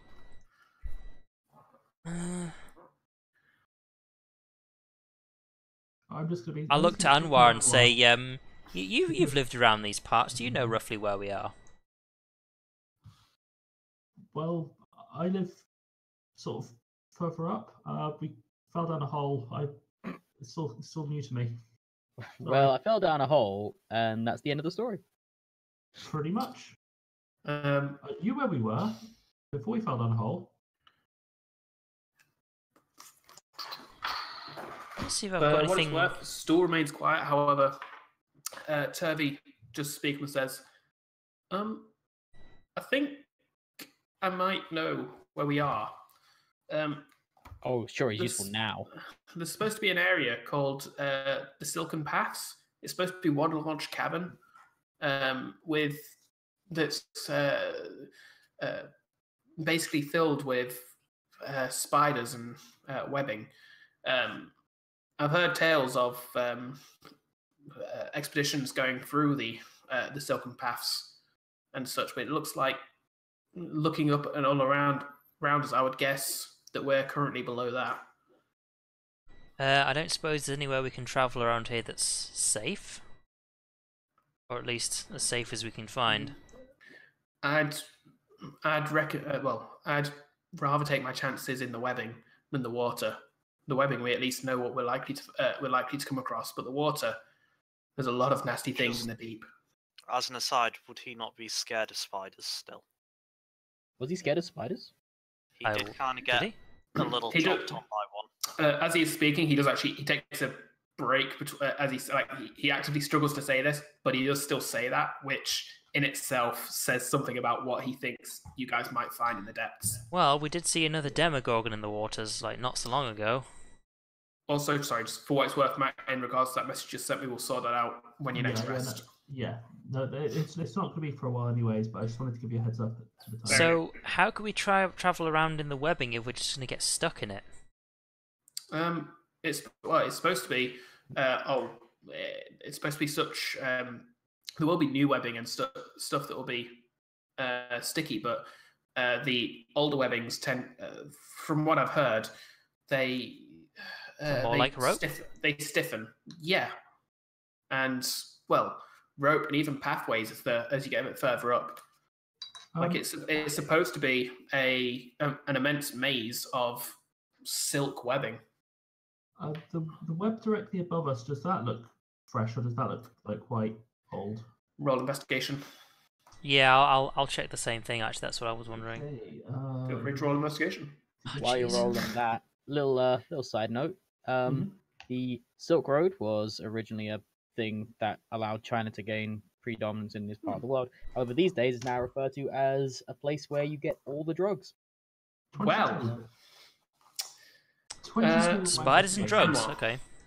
Brennan, you look up there, you just see spiderwebs. Spiderwebs are spiderwebs there to catch people. Anwar, you look up there, you see there is a single strand that still glistens with the slight wetness of its natural stickiness. Glistening, However, sticky wetness. the rest of the stuff that you can see doesn't look sticky. I don't know what's worse. It looks. Where nearby that looks like we might be able to get up onto these spiderwebs. You literally could just stick your hand up and grab it to start pulling yourself up. And it's thick, like it's about, the ones near you are about an inch in diameter. So it is thick enough that you can actually grab it and pull yourself. Extra thick. But is it? Small. Sorry? That's for the ladies, mate. Oh, that is a fair point. No, actually, yeah. Everybody except for Renland can't reach it, admittedly. Renland would have to help people up to it. Okay. Are you gonna say anything out loud about what you've seen, Mike? Matt, even. Those. Yeah, I've seen. Those do not look fresh. Those look like. Those look like if we could get up there, we could walk along them. Crusty. Well, you can identify your way safely. through here a lot better than I can. So, would you be okay leading the way? I mean, this all just looks like spiderweb to me. If we can get up there, then yeah, sure, definitely. Well, I can certainly help you and Stool up, no problem, and Turvy. Turvy is still kind of looking up at it with a lot of like contemplation right now. He doesn't seem to be paying full attention to the conversation now. I'm just gonna beckon Anwar over and I'm just gonna try and help him up. Okay.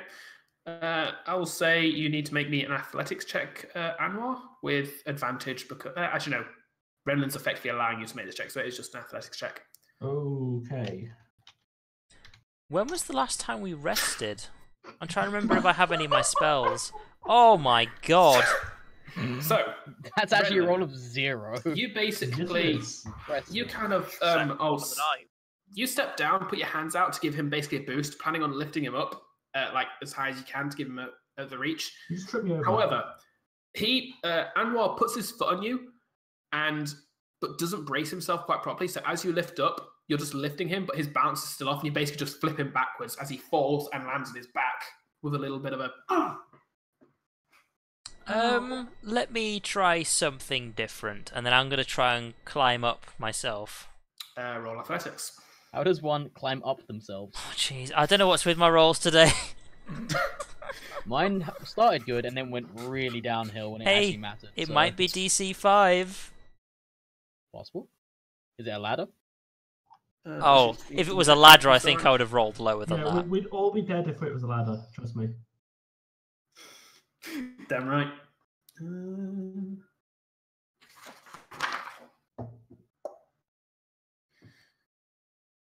All right. Yeah, that's better than a 1. So that's basically all you need. You're not making quick progress, but you do manage to basically you grab it with both hands, pull yourself up, and you kind of get your legs around it. But as you're trying to kind of pull yourself around, you accidentally like lose the strength in your arms and kind of fall down. So you're now hanging there from your legs.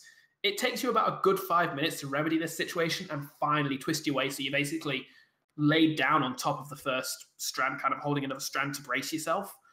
It looked like as soon as you get to the first layer, you can actually look up and you can see that as you look upwards, you can actually see the strands do get a bit thicker. You could probably actually see walkways made from these things. Okay, I'll hold my arm down.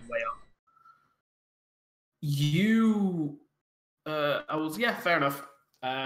Roll an athletics check, Anwar, if you're going to try and get up with that. I'd probably be trying to see if I could help the others up first. All right. Stool will make his first attempt then. Nat 20? Not nat 20, unfortunately. He doesn't torpedo it. You basically... It's a very hard... to just throw him. Could you explain to me exactly how I help a mushroom up? That's what I'm trying to figure out now.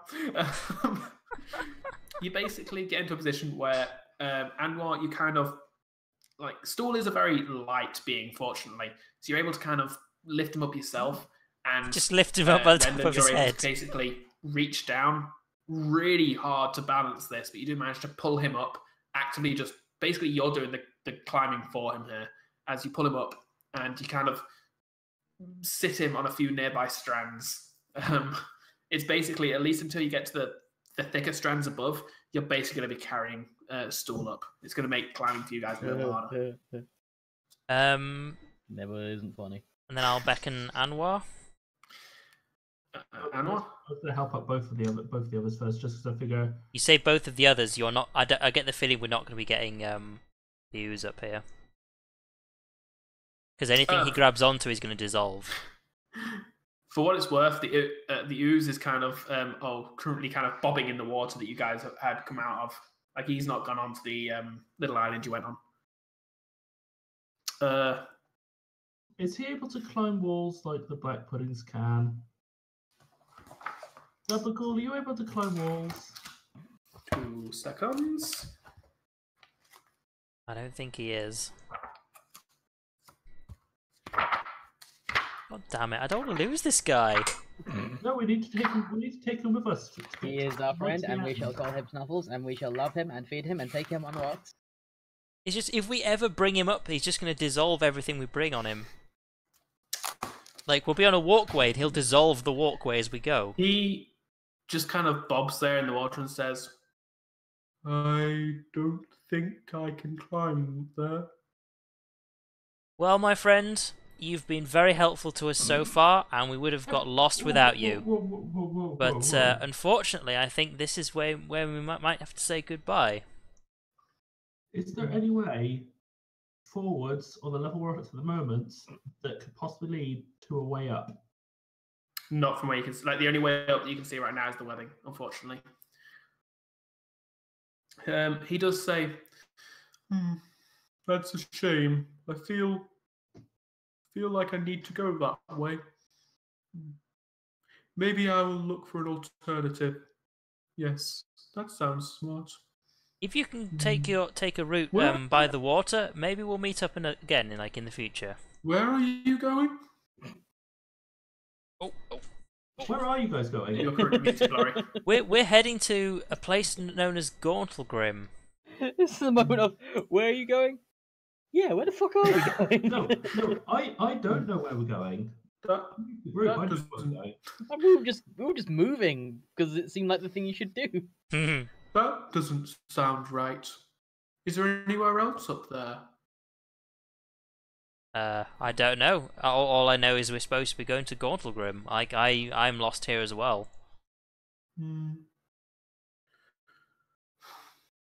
No, I need to go up there, but I don't need to go there. Where do you need to go? I don't know. Is there? Do you know of anywhere up there?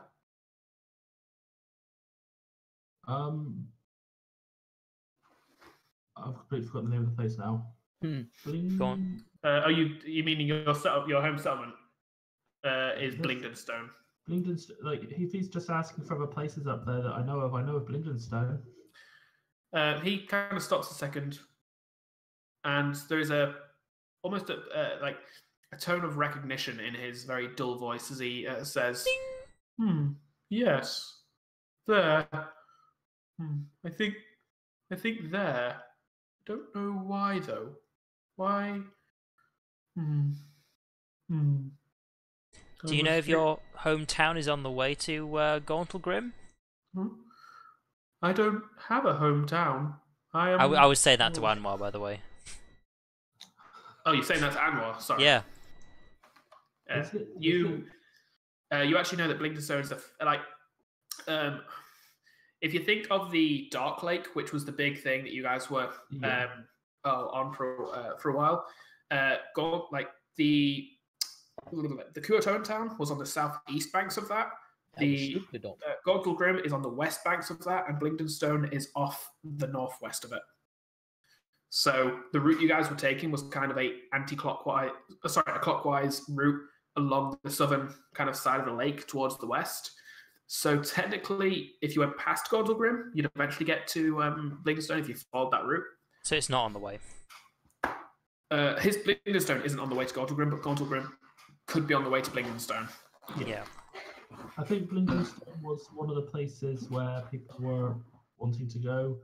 I'm assuming Jimjar wanted to go there. However, the other two, Svirf and Evelyn, didn't seem particularly eager by the idea.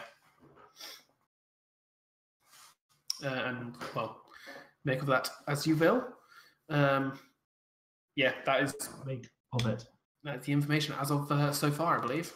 The other place that had been brought up was the Neverlight Grove, which is where Stool wants to go. That's where his home is.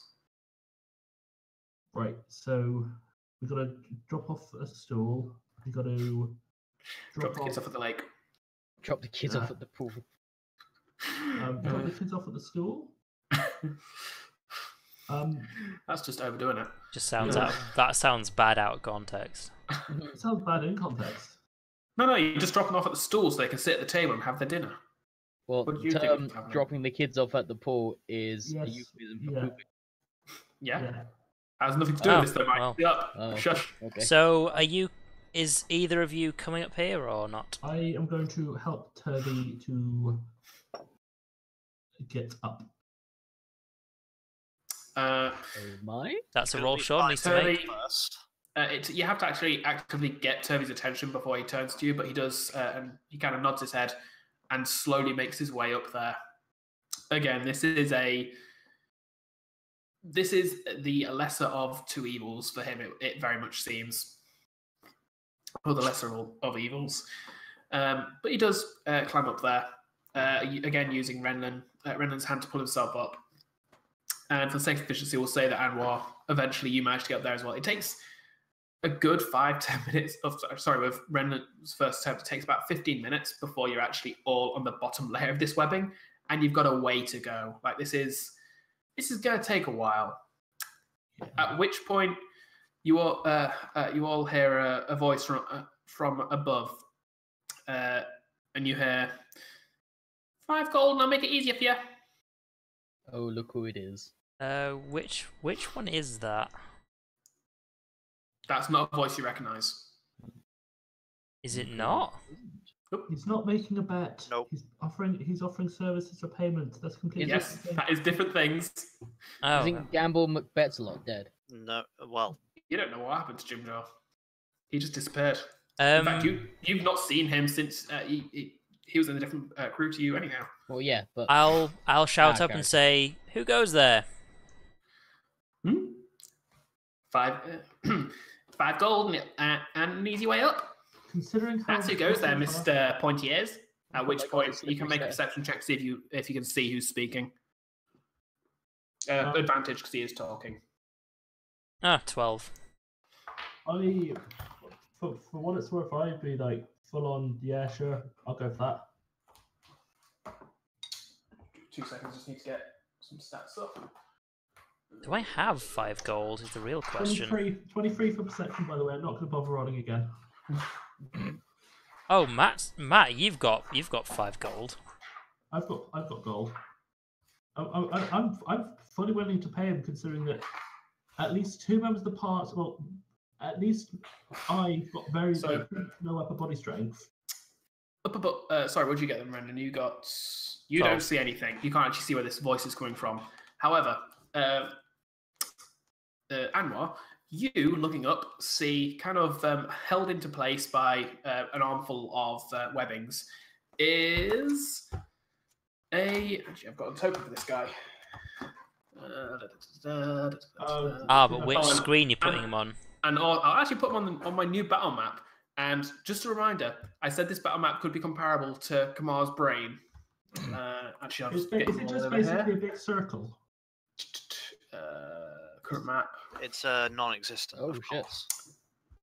It's that fucking thing. Because how the hell do you draw webbing as a battle map? Like, you could just get like. Oh, there's 3 webbing. colours on here. Hang on, I didn't Yeah. even see that other one. now, if you look top left, I have actually color coded this as well because this is a 3-dimensional map, effectively, just to make Yeah. it complicated. I mean, I was Yeah. wondering why you didn't just get a image of webbing, but I guess it was Beanie, 3-dimensional. you're lying to us. Because you need Four it. colours.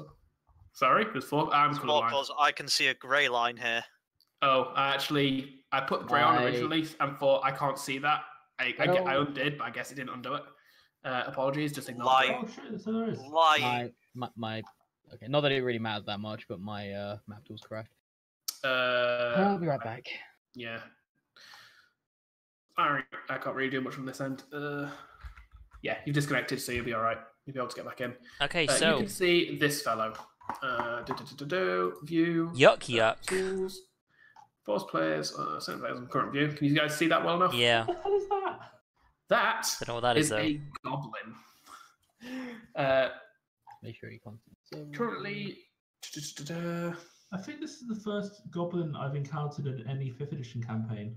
It might be. They're very different to Paizo goblins as well. Just there, so. Oh yeah, significantly not I'm good. back in. Can you just stick me on the right page? Oh yeah. Don't know what it was called. Imposter map. This crop cube. mess. Oh Oh God. Can we like not be zoomed in? You can zoom out yourself. I zoomed in I know, for the sake but of putting you guys in the right place. Super zoomed us in. I was just giving you a clear view of the picture. Like on my screen, that's actually quite a good zoom. So It was basically full screen for me. whereabouts That's are basically we? what I've done on my end. You don't need to see the map right now. Either way, it doesn't matter. You guys have control. I was just putting you in place on the map tools. Like I was giving you a waypoint effectively to work from. You can see that he is currently wearing like a leather shirt and leather trousers, and he is just kind of hanging there. A belt with a few things dangling from it, kind of leaning down, grinning at you. He is seemingly trying to be hidden, but he is also calling down to you, which is obviously giving away his position a bit. So what are you guys doing? I am going to. Well, first, it seems like it's going to take us a long time to climb up, so I am going to accept his offer. Okay. What are you calling up to him then? 5 gold, sure. Get us up. All right. That was easier than I thought. At which point, he reaches up and scrambles out of sight, and then you suddenly hear whee, as suddenly swinging on a rope, a webbing strand, quite a thick one, about an inch and about 2 inches in diameter. He comes swinging down and basically just catches the webbing on the strand that you guys are on, basically catching himself on the floor in the lake below. Or he would have if as it was about to reach the bottom, he didn't instead scramble up it as it was moving so as to pull himself above you guys. So now we can all see him. And he kind of, you can now all see him. He kind of hangs down and holds out a filthy hand, quite a grimy looking hand, with a large smile on his face.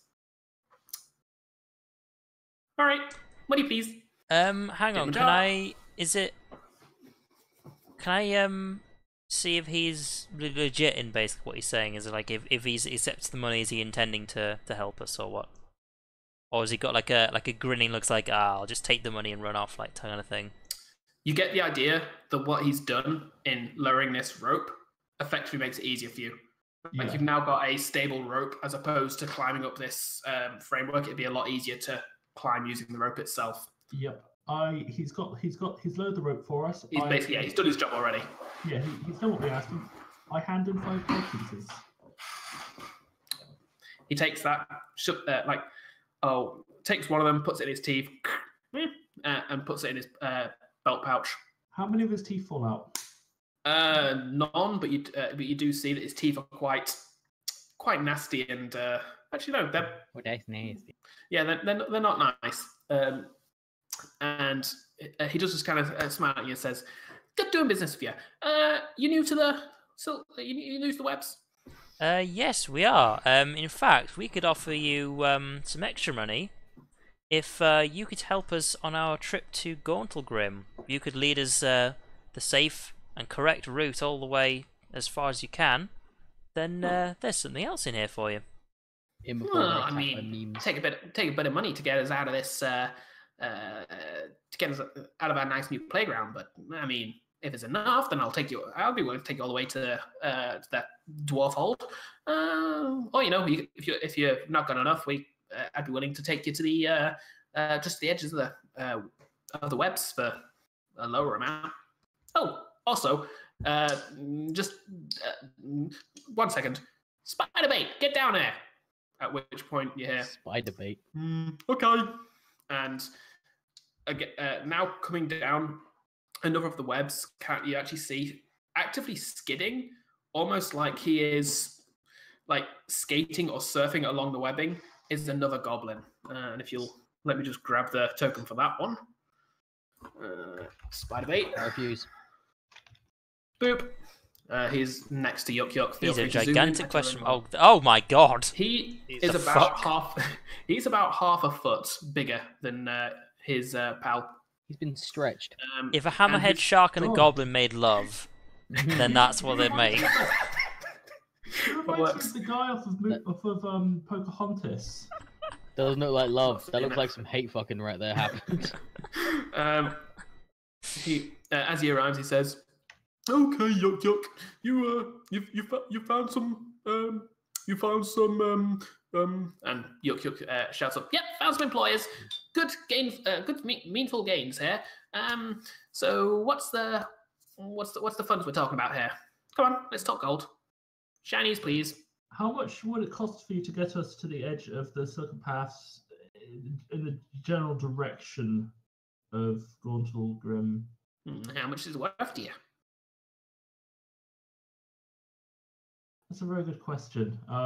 Very wise, am I? Not quite as dumb as Spider-Bite over there. Hey. Yeah, shut up. How about 50 gold to get us all the way to Gauntle Is this a... Do you have 50 gold on you? As far as Renan is concerned, yes, he does. It's basically I've got the 2 bracelets, which are each worth 25 gold each. All right, I'll say persuasion check then. 10.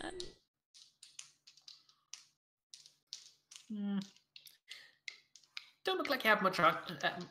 Don't look like you have much on you. I think you have to, at least show us something before we're gonna take literally days out of our time to go and take you big feats to, well, Bigfoot and Little Feats and a mushroom apparently to the dwarf hold. Yeah. I'll show him the the bracelets, which of course Redland is wearing because they're fancy. I'll show them him and then I'll sort of like go, and then I'll look over to Anwar and say, "Can you throw in something else?" Literally like moths to a flame. Like as soon as you show the bracelets, both goblins are basically shocked into stun, both staring at it. Like as your arms move, their heads move to follow it. As soon as you say, "Can you throw in something else?" Yuck Yuck at least kind of brings himself back and says, "Yeah, something else as well." I mean, those bracelets are nice and all, but if you've got something else to throw in as well, if that's what it's worth to you, then that just seems fair, to be honest. Those 2. I don't know why he's turning Irish. Hoity-toity. And 20 gold. 120. Oh, wait, is that on top of the bracelets? No, those 2 and 20 gold. Oh, sorry, misheard. That seems fair, really. I mean, 120 gold would have been nice, actually, but yeah, that seems fair. Those two shinies with 20 of your shinies. I mean, yeah, that's good. I'm okay with that. You okay with that, Spider-Bite? Spider-Bite? At which point he is still staring at the bracelet. Look back down. Yeah, Spider-Bite's okay with it. We can do this. We know the way. Fuels. Make sure you keep up. No lights. Don't like to draw things to us. Lots of nasties in the webs. Weirdly, you wouldn't think it, but actually, lots of spiders in the webbing. Strange, I know, but it happens. It's weird. And yeah, the way you want to go, unfortunately, is that way. And he points quite directly upwards. Like, we've got a fair way to go, so it's going to take a while. We might need to actually rest in the webbing itself, so you guys are going to have to, be the ones staying up and being awake. We like our sleep. That all fair? Very well. My name is Renlin, and Yuck Yuck is it. Lead the way. Yep, that's right. Also, one other thing. Absolutely no fire whatsoever. That sounds fair. With that, he starts climbing up the rope. I start following. Cool. Pardon me. With their guidance, you actually realise this is a lot easier. Like, for the next few hours, you find yourselves moving throughout these webs, going quite a direct path upwards. You realise this would have taken you considerably longer if you didn't have these 2. Like, they quite often seem to disappear. Like, they climb ahead of you, they cut down strands to give you routes, they stop you every so often to point out that strand's sticky, that one's not. They point you in the direction of the thicker strands that make things a lot easier, and by the time this 2 hours is over, you're effectively on what seems to be foot wide, or pathways are a couple of feet wide. And actually, they also made out of webbing. They are made out of webbing. It seems like this entire cavern. You are also very acutely aware that you've probably climbed about 1,000 feet, and all you have beneath you is webbing and then that dark lake, which is a very uncomfortable thought. Sounds like a fine base jumping opportunity right there. Fine base jump opportunity, and then you miss the jump and hit a web and just. And you're dead. Yep. That's base jumping. You do also notice one other thing about the two goblins as they're leading you. They seem to have something that they keep applying to their boots. Like after the first hour, they kind of stop and both of them take out a little tin and start rubbing something on the bottom of their boots. And it seems to help them. Basically, they seem to be using it to glide along the webbing. Like, basically, it looks like they're greasing their boots to make it so that they can actually surf along the webbing. I'm kind of curious about that. Not in a kind of I want that thing, but more of a just kind of curious as to what it is. And that's probably like, what's that you're putting on your boots? Oh, just grease. Just grease. Yep. Bit of meat. Makes it a lot easier. Makes it a lot more fun. I mean, a bit more dangerous, but a bit more exciting, but a lot more fun. And with that, he rushes off upwards. And Spider-Mate kind of stops long enough to say, yeah, and then makes his own way upwards as well.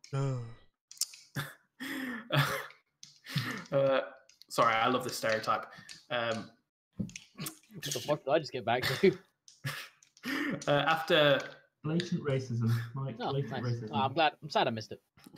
After about an hour on this now horizontal route, you actually notice a light in the distance. It would seem, and think you can hear the sounds of battle. Maybe I'll like, hey, what's that about? And maybe it is. And with that, actually no, sorry. Carry on. What were you doing? Sorry, no, carry on. Carry on. What were you doing? I'm getting mixed up. I'm sure you were. Seeing as they said no light, the fact that there is light ahead, I'll be like, hey, what's that up ahead? Well, I don't know. I didn't hear anybody else enter the webs before. I hadn't seen anybody else in the webs before I met you two, other than the 8 legs, of course. I mean, we can. Hang on, what did he say? Other than the 8 legs. 8 legs. Ah, yeah. Okay. You know, the things that make the whole. I didn't say that out loud. I didn't hear what you said. All right. He says, best have to avoid that though. You know, light brings the nasties out. Don't want to go too near the light in this place. All right, keep going. I'm kind of surprised we haven't seen any, spiders. Oh, I'm sure these guys know the way. At which point, echoing through the corridor, you hear a sound you haven't heard in literal days as Kamar's battle cry rings through the cavern. Cool. And with that, we will time jump backwards. Back to the other group. So, the Dwagar is dead. Cobalt has gathered his armor. Were you taking a short rest after that fight? I mean, we can do. I wasn't.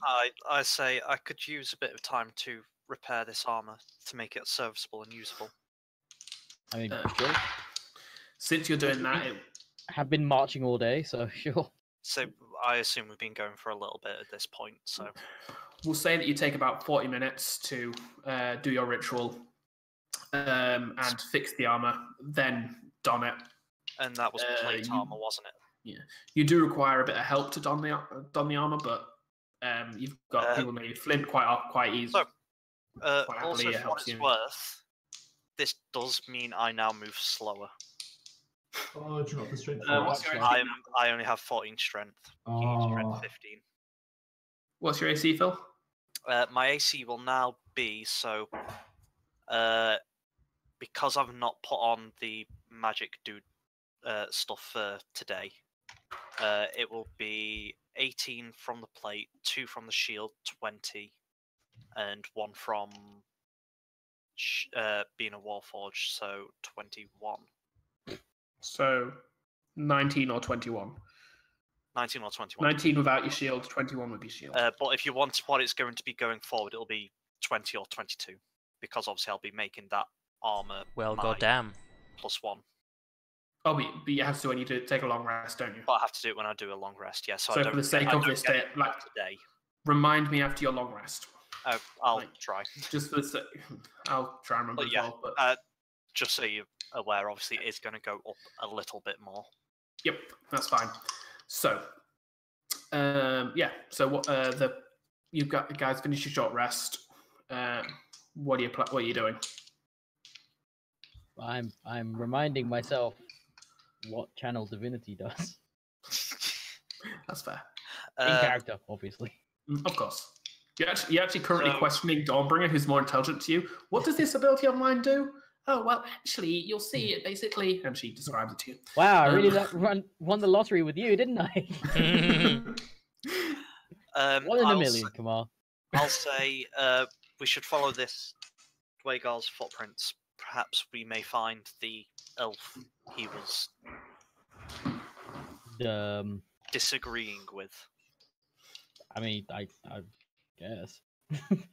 At the very least, it shows us a way towards some more inhabitants rather than I say that. I mean, right now we're just sitting in a corridor, aren't we? pretty much, but that's this whole place.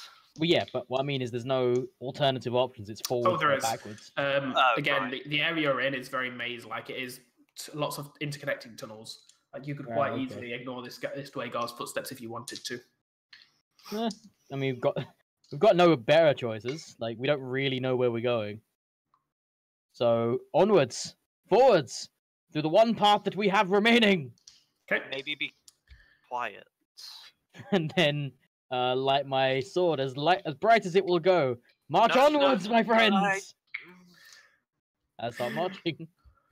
Flint and Eldif both give Cobalt the look of understanding before moving past you and following I mean, following after Kamar.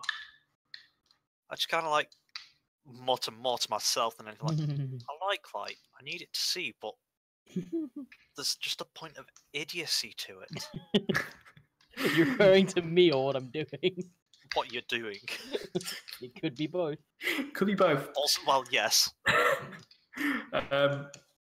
So about 10 minutes pass as you follow these tracks to a location not very far away where it seems a battle has taken place. You see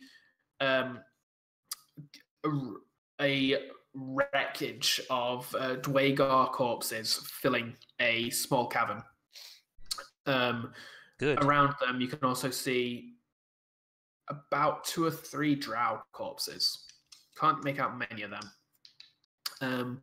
It does very much seem like if that these two, like just a glance at it, it looks like there was a fight here between Dwagar and Drow, and the Drow very much came off the better. Like they got about 3 kills for every 1 death. A 3-to-1 kill death ratio. Not bad if I say so myself. I'll just have a quick poke about them, see if any of them are actually still alive. I guess I'll do the same because if so, they should probably die. I feel like we're doing it I'm different also not reasons, going though. to execute them, though. Is the I difference. am. I know you are. I feel like Well, we're doing this for very different reasons all of a sudden. For the first time ever, roll opposed medicine checks. Hello. Okay.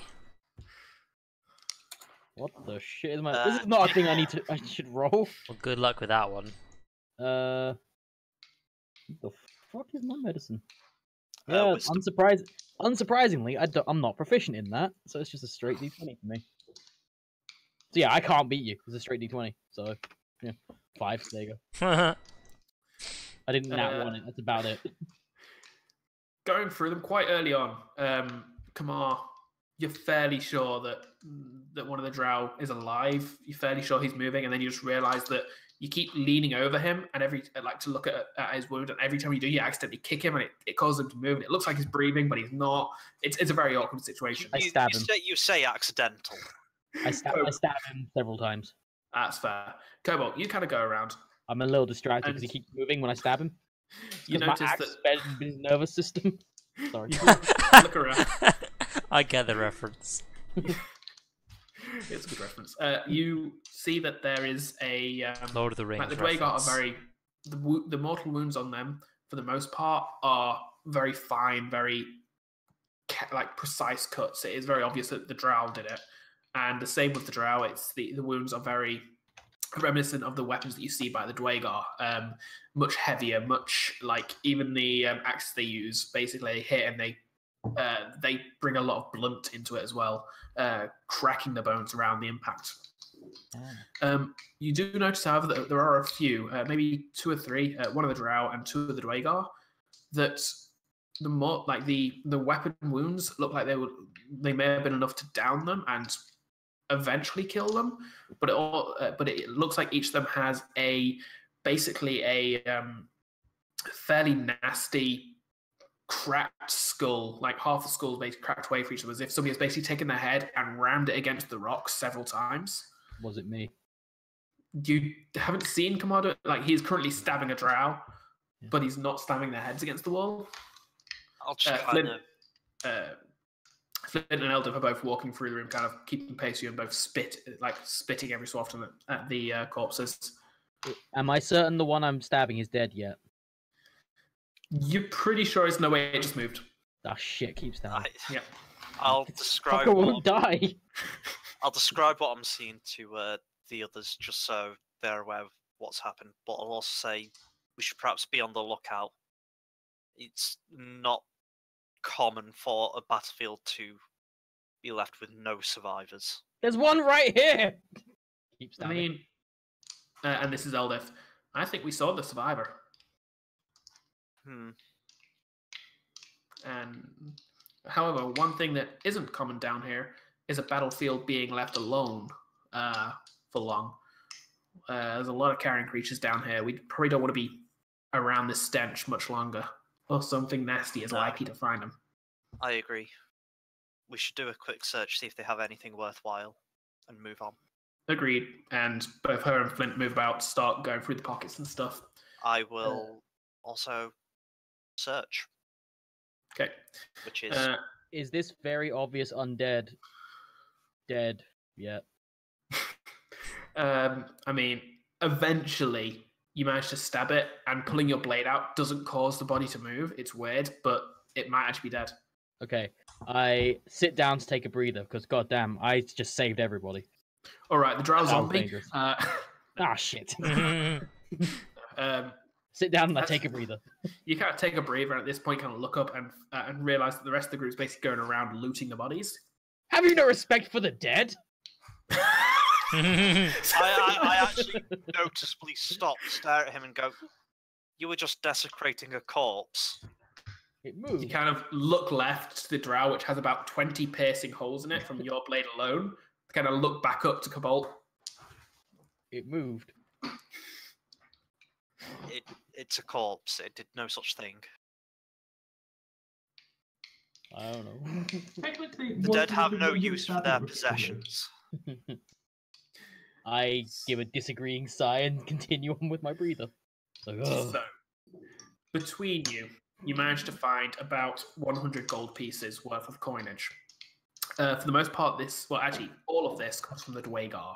You don't find any on the drow whatsoever. You get the idea that if these were expedition scouts, they don't carry money on them, or something along that line. But they don't seem to have any on them. Money a thing in the Underdark? Yes, it is. Or at least it seems to be. The Dwagar all have money pouches on them, each with about 5 or 6 gold in it. Is Kamar taking his share of the gold? I mean, I'll take any that's offered. I'm not looting anything. I mean, I assume we're splitting it, so it would be 25 gold each. So, yeah, I'll take the share. Why not? Cool. Go on, point out my hypocrisy. See how far that gets you. Why would I? I've already pointed out your hypocrisy. No, so you won't loot them, but you'll take it. Yeah. Seems obvious, really. All right. So you've got the gold. The other weapons and armor-wise, you can't really find anything of better quality than you guys already have. If you wanted to change weapon, the Dwagar have heavy weapons like hammers, axes, whereas the drow all have more finesse-based weapons. You see a couple of short swords and a rapier and a few daggers. I'll snag a dagger. Yeah, I'll take Snag it. You're able to take. You each take a dagger. Flint also picks one up and sheaves on his belt. For the record, As does Eldif. Eldif kind of looks and says, a dagger can always come in useful. what is the stats for dagger? 1d4 plus dex, and then 20/60 for range. I believe piercing they're damage. light and throwing weapons. Mm-hmm. Yep. Yeah. So 1d4 plus 1 for me. Light and finesse and throwing. Light finesse, sorry, that's the one I was thinking of. Yes. And what's the attack roll? It's your proficiency bonus plus either your strength or your dexterity. Wait, But am I you can proficient in use strength daggers? for finesse. Yeah, I know believe that. you. Everybody has I'd be proficiency in surprised if you daggers. didn't. It's one of the most Alright. simple weapons. Okay, I literally have house simple peasant. weapons. Okay. It is a Has simple weapon. daggers. Okay, so sorry, say that again. What was it? There's Proficiency plus your strength mod. plus strength. Or your dex Yeah. mod. Or your Dex dex mod. mod. I'm guessing it's strength for you. The dex if you're throwing it though. No, you can use dex in melee. It Oh. is. You can even use strength in throwing as well. You can actually throw things. Yeah, a thrown weapon can be strength based. That's So plus only 5. Damn. range, not. It's like so like- shooting things have to be dex, but throwing things you can actually put energy behind them when you focus more on the brute force of it than the actual. Like you focus on Like the penetrating the armor as opposed to avoiding the armor. Penetrating. I am actually more likely to hit when throwing a dagger than I am using a hand crossbow. Oh, there you go. That's That's why- entirely reasonable.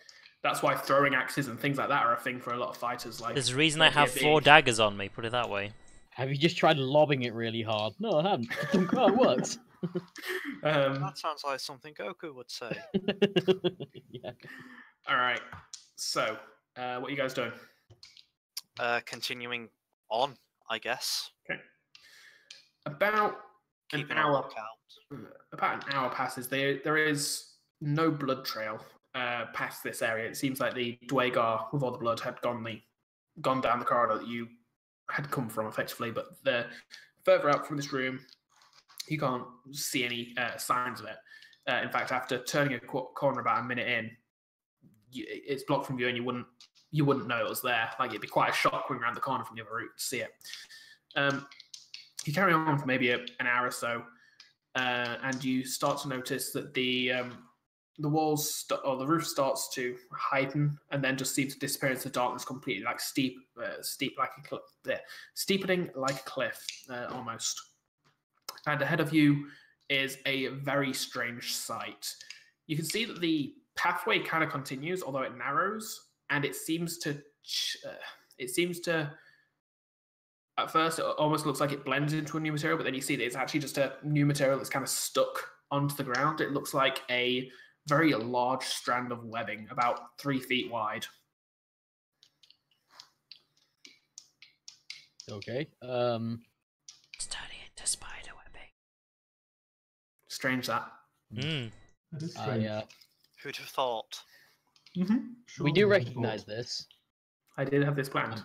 and I have a look around and say, we haven't done a full circle, have we? Considering where we started. Hmm? That's an open question. Eldif says, "I'm pretty sure this is fairly far away from where the drow had us. Like, I'm fairly confident with my sense of direction. I'm going to Maybe, find maybe- a pebble nearby. Mhm. I'm going to cast light on that. And then I'm just going to lob it as far as I can. I mean, if it's Front. relevant, I do still have my sword at the maximum available light I can do. And it This has is more always to been. get beyond your I know, So- I'm just saying sword if if it's relevant. possible. Dawnbringer's light does light up a whole lot of this, and it does look like it looks like the inside of a cat's cradle. It is strands of webbing of various sizes. The floor ahead of you seems to be the largest strand that you can see. And as you throw the pebble, it does go down and down and down, disappear. And like the little bits that you can see as the light fades, it does just look like this webbing goes down far, far into the deep. Eventually, you actually, after about 20 seconds, you hear the echoing bloop as it splashes into water below. That's pretty deep. Quite. Where to now? Is there perhaps another way forward? The tunnels have been like crisscrossing quite a bit here. Elder says, "Oh, we could try and find a way around if you want, but this cavern looks quite big. We could lose a lot of time doing that." Well, ourselves our a lot more. alternative is to go through it, and given how high up this appears to be, is it worth trying to go through? She steps forward, puts her foot on it. Seems stable enough. I mean, we might want to be a bit careful about things, but honestly, just looking at the directions we've been going and my own sense of direction, I feel like this is our best bet. I say, enough talk, let's climb. And then I get on the web and start climbing. Enough talk, the plot is this way. It's not climbing, it's basically a pathway at this point. Oh, I do that then. It does, like, very quick, like, about 2 foot out, though, or about 5 foot out, it does suddenly, like, the cavern floor that you're on does just kind of drop away on either side, so it is, suddenly you're on a bridge of webbing, which is a little unnerving at first. Are you all following Kamar? Or it's Cobalt's following Kamar, I should say. I looked Flint to see what he does. He kind of shrugs and says, "I ain't got a better plan," and follows after Kamar. I follow them. And Eldif brings up the... actually, Eldif kind of rushes past to try and catch up with Kamar, being as she's been kind of the navigator of the group so far. Oh, good. I've got a fangirl. Yeah, great. No, she's been kind of telling you where to go. I know. I also recast light on my shield. All right. I never switched off my... Yeah. You don't have to cast light, though. I know. It just does. Great. I can see, finally. I mean, you're with me. You could always see. Yeah. About 20 minutes pass.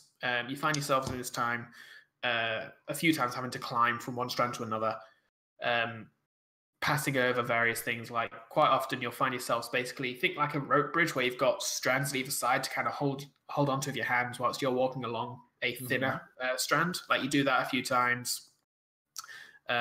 With weapons and shields out, this makes it kind of awkward. At some point you have to put one thing away so you can at least one hand to grip the ropes. I mean, I've always only had one hand because I've not drawn my weapon yet. Oh, sorry, actually, yeah, for some reason, because you had your shield out, I assume. No, because I've just remembered that thing. I would be putting my shield on my back to climb. Yes, you would be, of course, because, well, this is a known thing. Cobalt I know it's a known thing. Sorry, yeah. So, you do, struggling with one hand, you do have to use your other one. I think you did say I can technically use the other one, it's just it gives you disadvantage on things. Stuff, yeah. So I would obviously be using my good hand. Yep, that's fair. About 20 minutes to half an hour. Your good hand and your bad hand. My good hands. You suddenly don't tell me the all stream's hear died a voice from above, and I'm going to need you to make me perception checks. Perception checks? Perception? I think it's like the one thing I can actually do. And by do, I mean I'm proficient in. Wow, no, I can't. We got a whole +2. Just watch, I'm going to fail. It's going to be great. Yeah, there it is. You did better than me. Yeah, fail buddies. Woo! From somewhere... we can't see in the dark, so it's fine. Makes perfect sense. Perfect sense. From somewhere in the darkness above, you hear a voice. Hail there! Good to see fine folks passing by. Anybody doing anything to this? I kind of try and aim my light upwards to where I think this voice is coming from. Can't seem to catch them. Like, it seems like the echoing of his voice is actually doing a good job of making it hard to figure out where he is. You did. Everybody heard this. In that case, yeah, I do the same. Hold the sword up and try and look around. I have a question here, Beanie. Yep. Do the web strands count as objects? In what term? In what regard? Can I cast light on the web strand? You can, but I would say that it would only light up maybe a 5-foot section around where you touch. Like, you couldn't you can't use a cantrip to light up. You do it basically, I'll go for one that's kind of going in an upward direction towards where that voice is, if I can. about 4 to 5 feet, extending out of your hand. Well, about 2 foot extending out of your hand in either direction. The web does glow, but it's not. It's a cantrip. It's not. You can't light up the entire Silken Pass, I'm afraid. No, that's fine. It's more just to try and at least figure out where they are. It doesn't give you any further clue on where this person is, unfortunately. I mean, I'm doing the same, just looking around using the light. I have no other options. And then I shout, "Show yourself!" when I can't find them. Well, I'm afraid. I'm afraid I'd rather not show. I'm afraid I'd rather not show myself until I know that I can be a bit. I know I'm in good company. What kind of cowardly beast would not show themselves? Well, hold on. At this point, I'm guessing that we can all hear that that is in fact Kamar. Not yet. This isn't what you've got. If to it has helps, not I am happened yet. not being. I'll tell you when it does. Don't worry. Oh, I see where this is going. Okay, carry on. I say, calm now, friends. They've not attacked. They've not shown hostile intent. Have you That's met right. me? Listen to your I don't golem. do golem. Yep. Strangely sentient golem. That's a very interesting being you travel with there. Crusader of Light, I'm gonna guess. You seem like a Crusader type. Don't take offense at it. I've known of good ones. Well, died by my hand, but you know, I've known of good ones. Why would I take offense? That's what I am. We intend no harm. Should you not intend to harm us? I look at you like a well. patient just, really? That's kind of where we need to have a small discussion. You see, I don't intend to harm all of you. Mostly, I'd like. Well, you see, the thing is, I've been paid to grab you, take you all back. I'm only one drow though, and I can't carry everyone. You know, that'd just be a pain in the ass. So I'm gonna feed a couple of you to the spiders. That's just gonna happen. But, and here's the but: if you guys come, guys and girls, sorry, don't want to be rude. Be inclusive. Just if you are willing to come cooperatively, I'll let you choose who the two are. Doesn't that sound fair? Very generous of me. I'd say, yes, incredibly generous. Why don't you come down here and we can discuss those terms? Oh no! First, I've got to let the spiders feast. After all, you know they've got to at least knock you out, poison you. I'll wake you up after the battle, I guess. If I'm still willing to see to those terms, I guess. I'm keeping a lookout for him still. At which point you start to notice, skittering from the darkness around you, you can see about 5 spiders the size of cows start moving and starting to surround you. I get into a battle-ready position. I say, I mean, do you really think you can win this fight? As you said, a sentient golem. My friend here has a sentient sword. It talks to him and everything. I mean, at this point, are you sure he's not just crazy? But also, to answer your question, yes, I do believe I could win. I'm pretty awesome. I'm not gonna lie. I'll let that sit for a moment and go, "No, you're crazy!" And that is the battle cry that your party hears. That's the battle cry. No, you. Yeah, that's how we know it's Kamar. I've done better ones. I'm not. For comedy's sake, it's that's not the my battle finest cry you yet. hear. Is all I'll say. We initiativing. If right now these things aren't. Actually, no, these things are basically. They are Yeah. hostile. This would be initiatives. However, since it's 20 to 10 and this combat is likely to last for a while, I'm going to say we should probably call this session here and we'll start. I next agree. week with Yeah, combat. we should call it there. Yeah, I agree. Yeah. Yeah, that's a good place to call it. Yeah. Sean, I think you should save that initiative roll for Yeah, the- no. Oh, I didn't actually see that. I was wondering what you were Unfortunately, talking it about, was. Unfortunately, it was rolled like after the game ended, so Technically, So yeah, doesn't count. Oh, Yeah. no. Don't worry, Mike. I'm writing it down. You can't. No, that's fine. You know, I've got you back, bro. I'll remember it. I promise. it's a 20, right? I remember it being 20. Yeah, like it had a 2 and a 1, and it was probably 21. Definitely. I see 9 and 2. That's 92, right? It's like 92 on totally, I initiative. mean, that seems reasonable. I mean, I don't even know how I did that. Definitely Yeah. 2. Don't worry, Mike. I got you back. Get you back. Oh, thanks, bro. Don't know what I'd do without you. I'm a good friend. I don't know, Mike. Go first.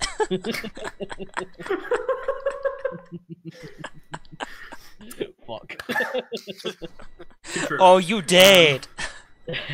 For what it's worth, I'm going to quickly end my stream now. If you want But to play that's games it after for this. us. Yeah. Although next week Yeah. we'll all be together at last. Together Maybe. again. Maybe. Also, you guys ruined my episode title of Reunited at Last, and it feels so. Oh, the Next thing. week. Okay, We so are reunited at last. just a question. Then. Not quite. Mostly. You're literally at this point, like you're so close, but you're not quite there. A brief question as to at what point in time, out of character, of course. Like I don't know this in character, but at what point in time does this happen? This whole scene. Is this before or after they all climb up the webbing? the This other is team. happening. This is happening as they basically like. They've been as they're climbing climbing for a the while.